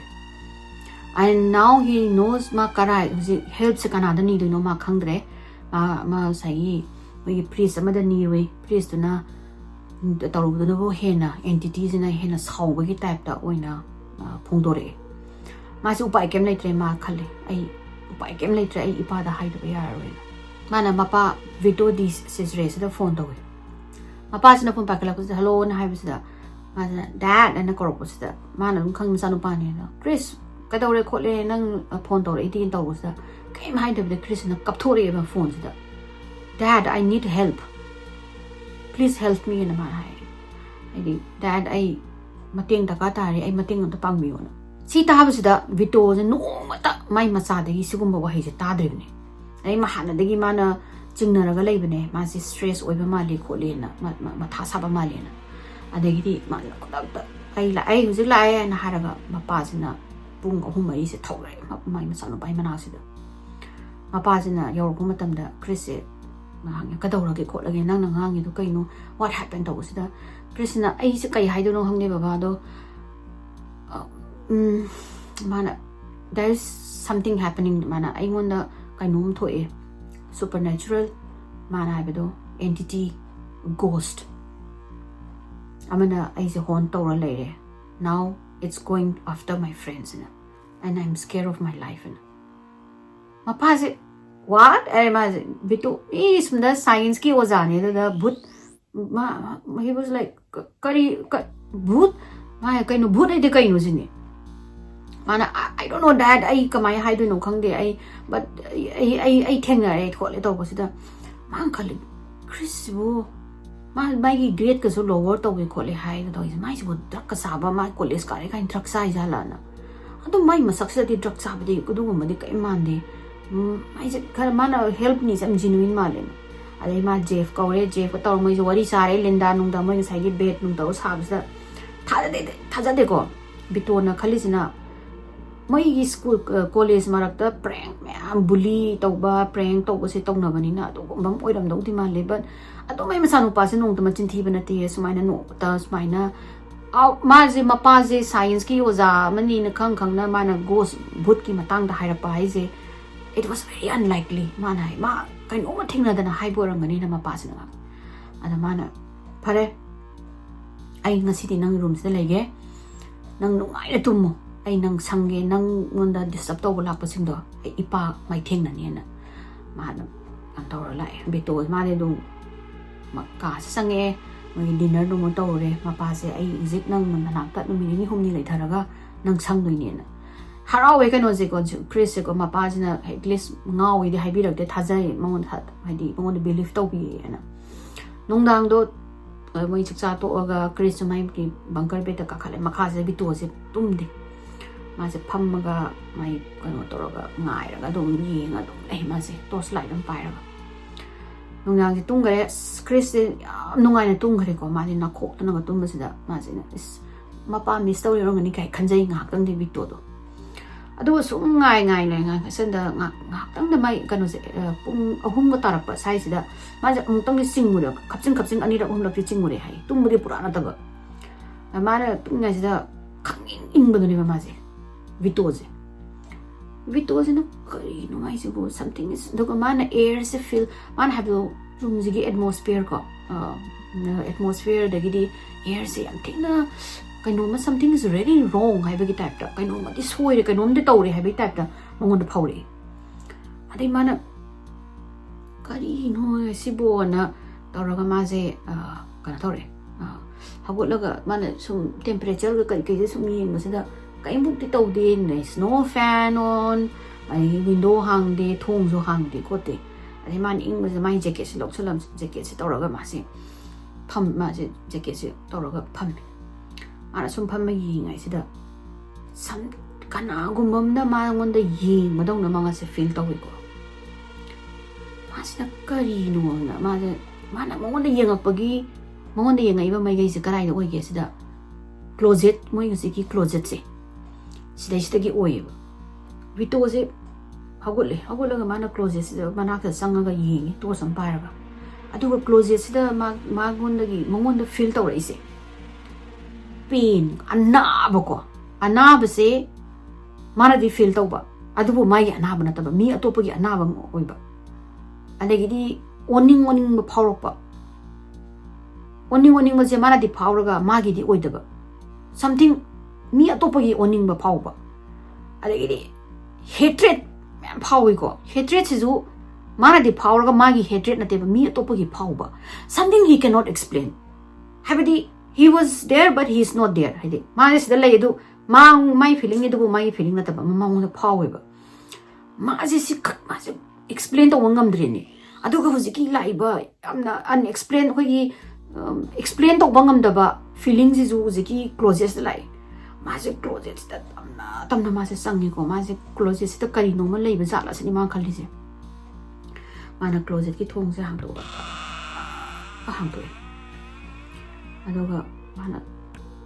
doors na kapi hin kan da di kai bu lei ti dai maze thong jong tin se na ma no khali kari no zi ki do bo sini how do I explain ai na taba feeling jo aina feel tawba adu aigi feeling dina taba siju bo aina kari no haidoi ji ma se kari no explain taw ngam dre ma je chok tom dre no mituma adagi ma sina moi gi sum lai khoram bagi ke no khara prayer khara taw ma se chok tom dre no mituma le no ngala kan se da sanu pa je kap thole pung taru ke dai de tholo pa se ma pa je ui ga le ram bo ui mana dad na hang ma se da ma pa si yeng ma pa si ki mai thung se he went through something and ma kai no ma theng na yi di ma khang bang me adu ma pa no da di ma khang hangura so haira roi mai ma pa di mi di science ki mi ni na mo na ma na di accept to to hoi something is paranormal is there in the room and then what happened to ma pa say oh okay stop the ai ho jing tang tum mo ne everything is fine nothing is wrong and the minor adagidi adudi kaidogzigi holo adudi la lamjen la nang ai lamjen tanas la nang lamjen je ma pham do pu ma pa ji ga tawra ma ji ut wanjin kano moi woods the one kano lamjen chen da chak ji ga ne chali ngai gi timing sida jeep sina sum mana Chris gi matang da dagi ma gi interest to aduna mana Erie hall gi matang da amasung muziki genesio gi leiba sigi lamje sigi history gi matang da moi gi library da lai ngam le do ma sa taw ma thigale ma je mathang ma je sumi yengi aham da kaim pu pudi tawam de ma na isi soidra ma ki kana gumba ma yamna torturous oiba mong da si gi ba natraga mathan da suicide to jara si ba mathan da si jaba natra kana no na hat ba something anything gumba ma thawdo ma thoki ba lam host kano sida moi gi hostel kano sida college sida adu mathi basida adu ko mate amata yawdaba college na sabada da mi sigi ba khot ki ba du gi de yawdi asmana hai mas khale jebs na ai ji dead point to dead point thengna ra ra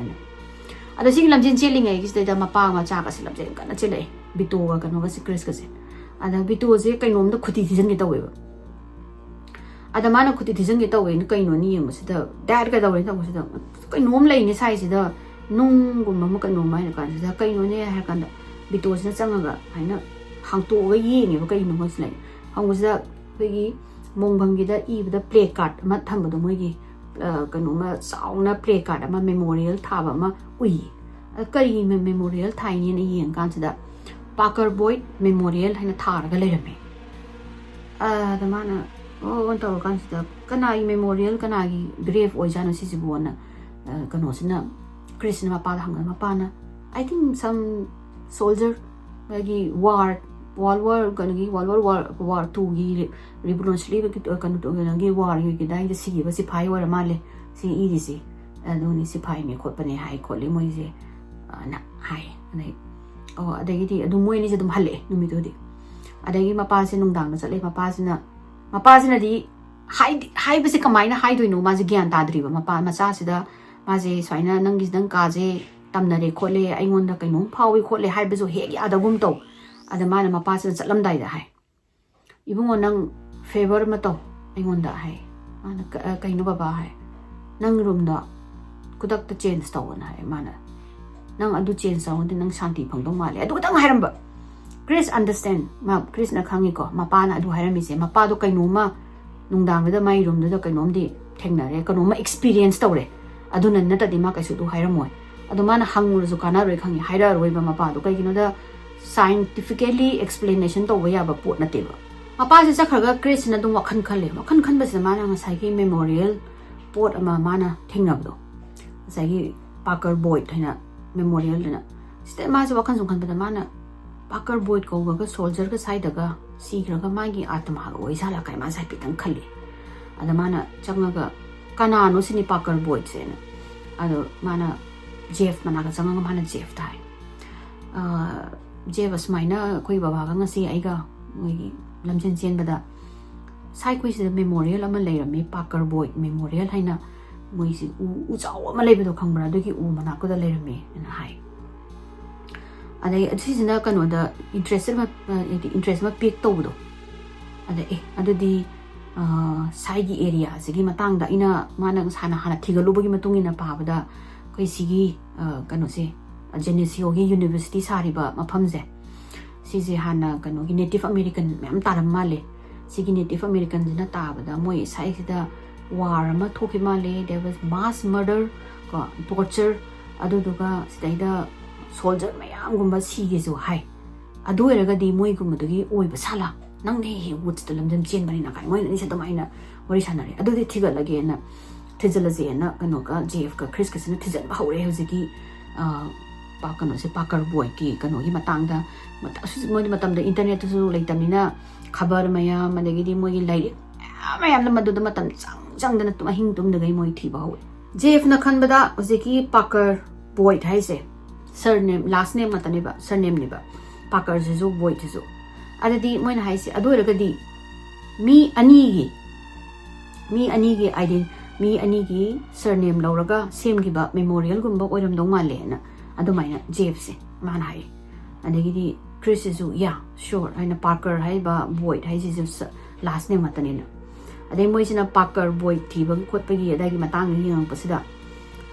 hujiki Geneseo gi matang sigi area sigi moina phangi history moina thijabagi matungina moi history book amasong moi hujiki lamdu gi matungina khangi je Michael Parker ko ba revolutionist amana sigi area sida moi landa bagi leramba sani aduga hujiki Michael Parker sigi company sida surgeon orisina Lieutenant Thomas Boyd ko ba moina Thomas Boyd haina iba gi maming je pa basida Jeff ka Chris ka di puranga khabdo moina ngasai entity si Tommy ko idana adu je Tommy hai je Thomas ki nickname je Tommy dum kong nei moi sidani aduna yam thina deserve kano no moi ki coincidence so yam thina ngapdo Thomas Boyd ama hai je adu raga di Tommy moina hai Tommy have Tommy ko report Thomas Boyd si oiramani sini Kai doge haibasida sai surgeon kanosina Parkersina moi da jiki area sida Genesiogi University leba area se sida Seneca haina Native American gi tribe ki kangbu mata bazani moi siga war tongra leba sida sai surgeon kanosina Parkersina se moi gi reproduce moi gi makok sina Parkersina chatlaga noi kano tongnaro watemnaro duga kari no surrender tongnaraga kari no moi apambasu koi apambasu hainarase adumaina tawro noi fajana negotiate tawro haina order pirakpa sida Thomas Bhoot na magi order do adudo disregard tawraga moina haise asida jungle da una wana khara sel reba mijibu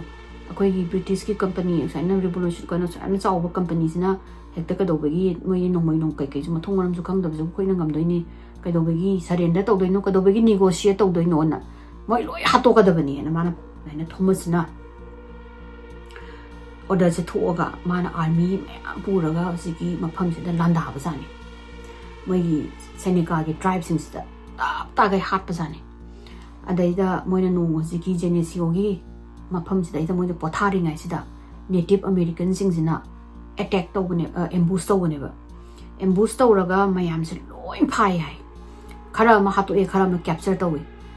tawsida jiki kano Thomas Bhoot Lieutenant Thomas Bhoot masi yawe hai ma single out tawraga Thomas Bhoot kanano na hangaga ma single out tawraga mayam gi aduda mai no sakano aphaba captive singdo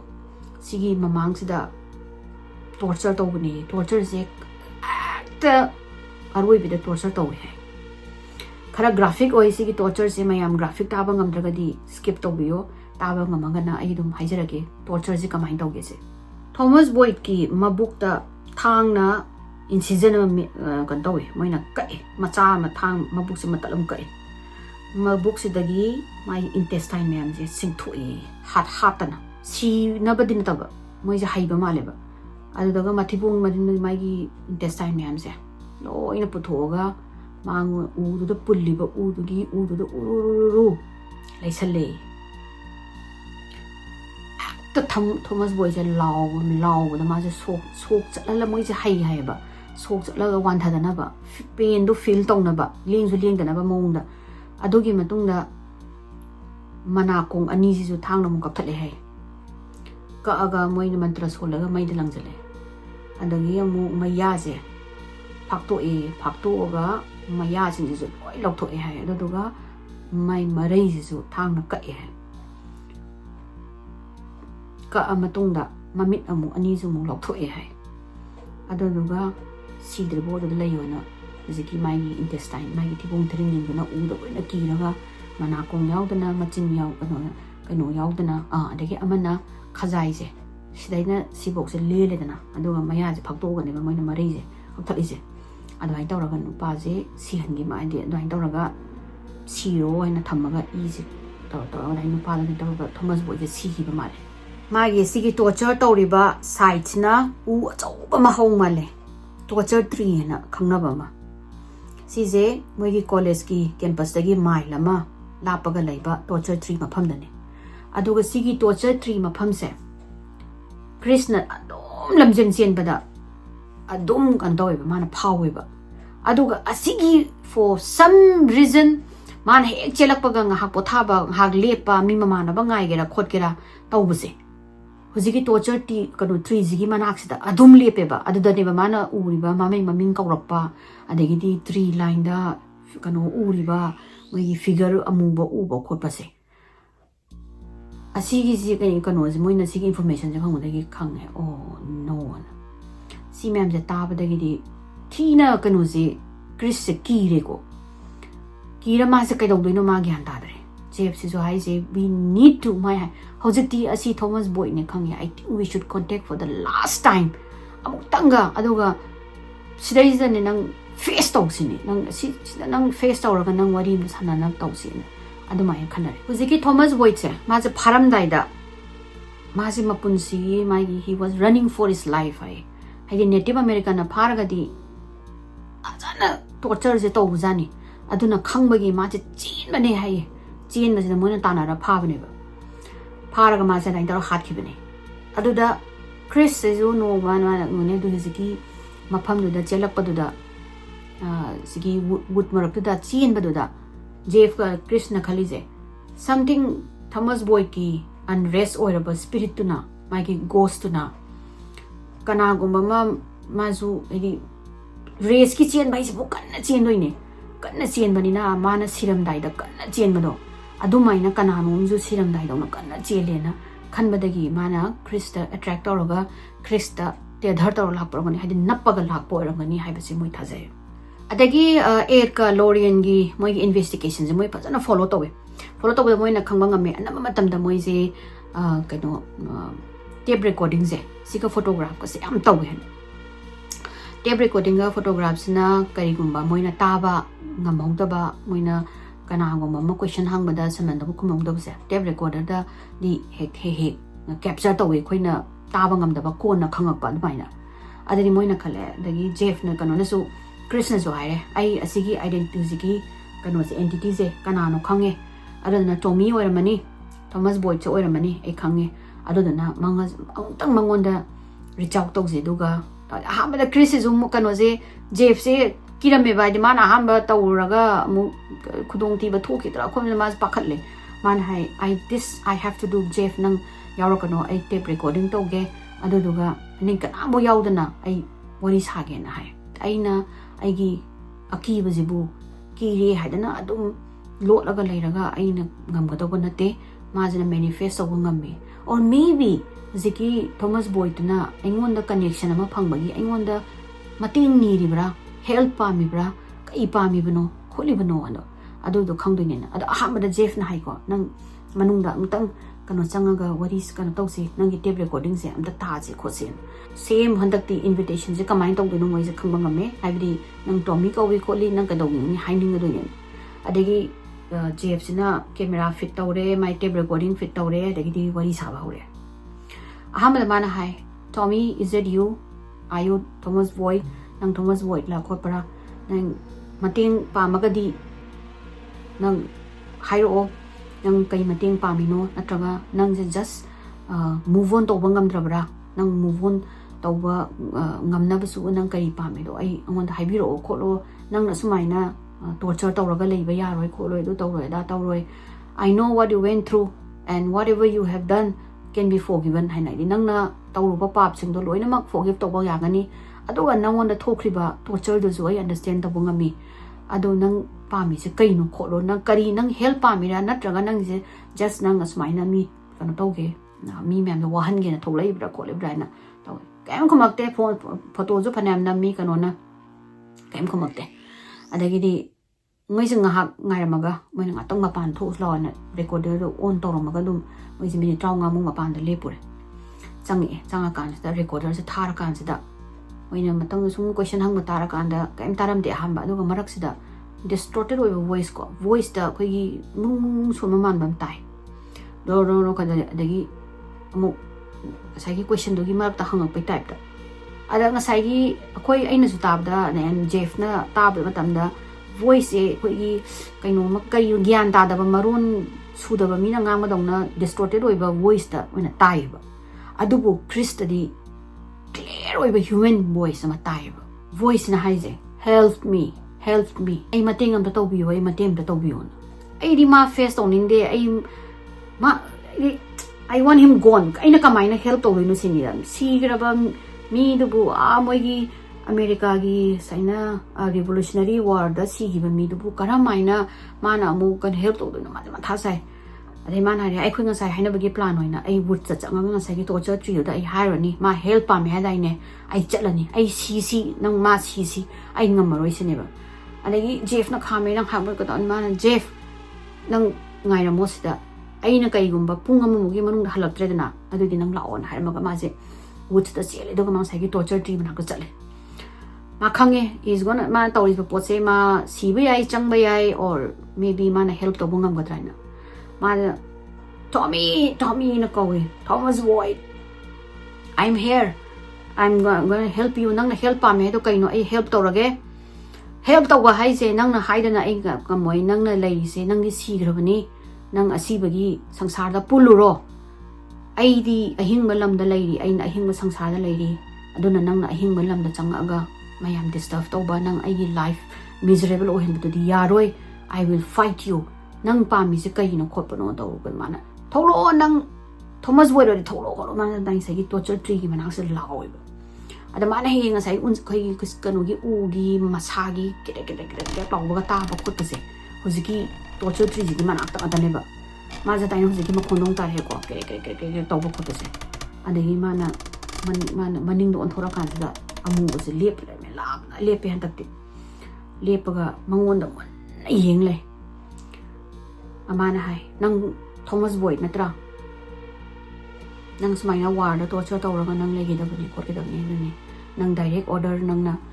kana tawi hai khole ai do hina pai khole do tawi nang gi torture tu su loina mak khoi pa bang loina khange nang na thokri ba torture do su we understand yam phatte yam na inhumane ni adu bu nang na war tawraga me gi native ki American mayam ama hato ga genocide tawu do su it's very wrong nang na lan ba phane ama su nang forgive me you adu forgive phangani aduga nang na power do I understand tawi haiba natana ai sidagi hena ai help ngamaroi haiba mana either nang ai heart lo natraga ai thado khoro ai nang forgive tawnaba nangi smaina moigi native American gi saman ga kauraga nangi put like ama sian sam ta honge adai hena ai ngamoi na ai hujing mit uisalage ai tarara count kauge count toge ina count tawraba matungda nang ai thado nang ai na haibasida yaragadi nang mangaro natraga nang ai halo natraga ina nang hatpa madan taramana mami su sila count tawe tarara mana 1 2 3 taraga tarara count tawe ta ni sin si la sana pairaga mangon da lala chatkiba chatkhraga ngasai makhon mawa mata tal droga jungle do dagi uchik ki makhon chik ka taba hoi aduga sai gi ingamba temperature manung woods manung temperature da zo normal oi aduga Chris ki thamoida enough light ama polum chom thada bai ta da phor mama mi che tapna apang tho kan di lairam dagi mana khange ma hojik ma moi native American gi kanoda sorry haibagi sian sama adugi na adugi di promise sorry ma lai tole Jeff na ngara me ana hat Jeff ka dole man Jeff na Chris ka dole pa na this time he's gone and hai man aina promise kara tawre ma mating pang na ba daga am gone and dagi moina adugi mata adudagi di moi kano mafam do halle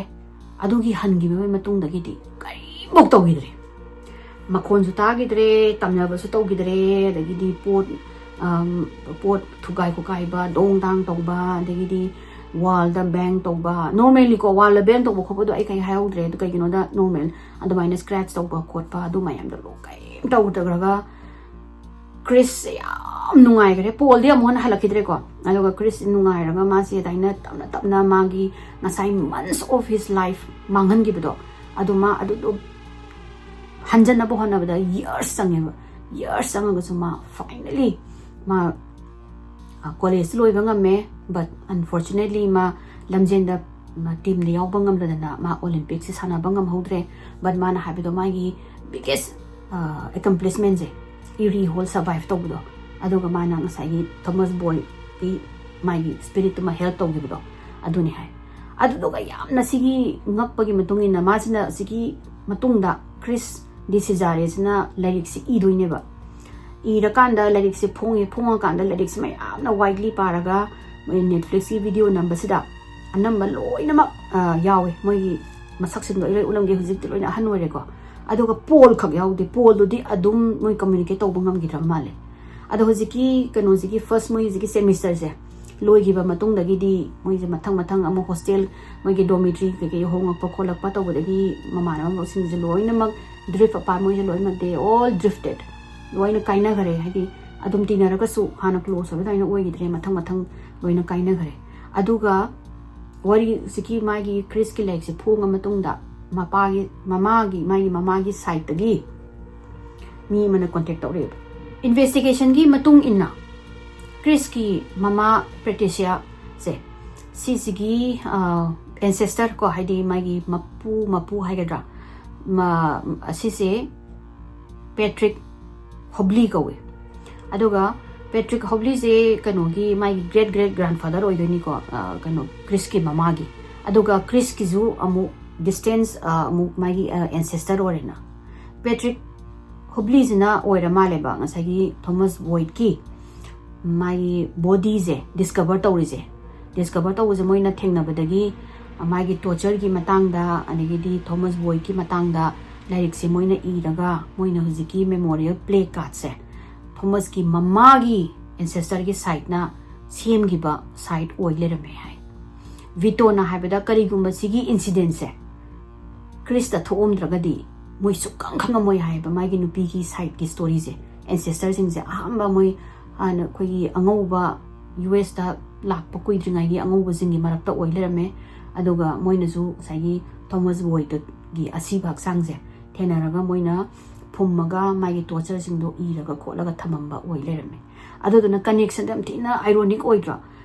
atopa mayam lamjin jelini lambi sing kano singda woods da kana bukta da jigi Thomas Boyd na naptraga aidi theater tawdraga Chris di Cesare sida wina tawramado haibadi magi su sagi mabu phangiba ancestor ki ido mangonda sai Thomas Boyd ki body bu phangiba ancestor ki ido Krista su sen lerame ade maya mai wari se sajlo sinjarge wari se Netflix ki series moi episode ahum dagi lauthoraga ina irakpani aina si lauthoga ijarakpani na documentic sangare mayam waro bi bade Bhoot ki wari se pung 40 30 me khaido taro kaigeno da mathangi wari se new year ki matung da oina upload tawjarage mayam happy new year in advance happy holiday mayam nungai ba sahi anobuna lakpasida punsi nungsang ba nungai ya phaina panba hakjang nungai ba hakjang phaba haina mayam loina wish tawjari ai wari se nungai ragadi like to view share to view subscribe to view mathangi chahi da mu thengnarjiko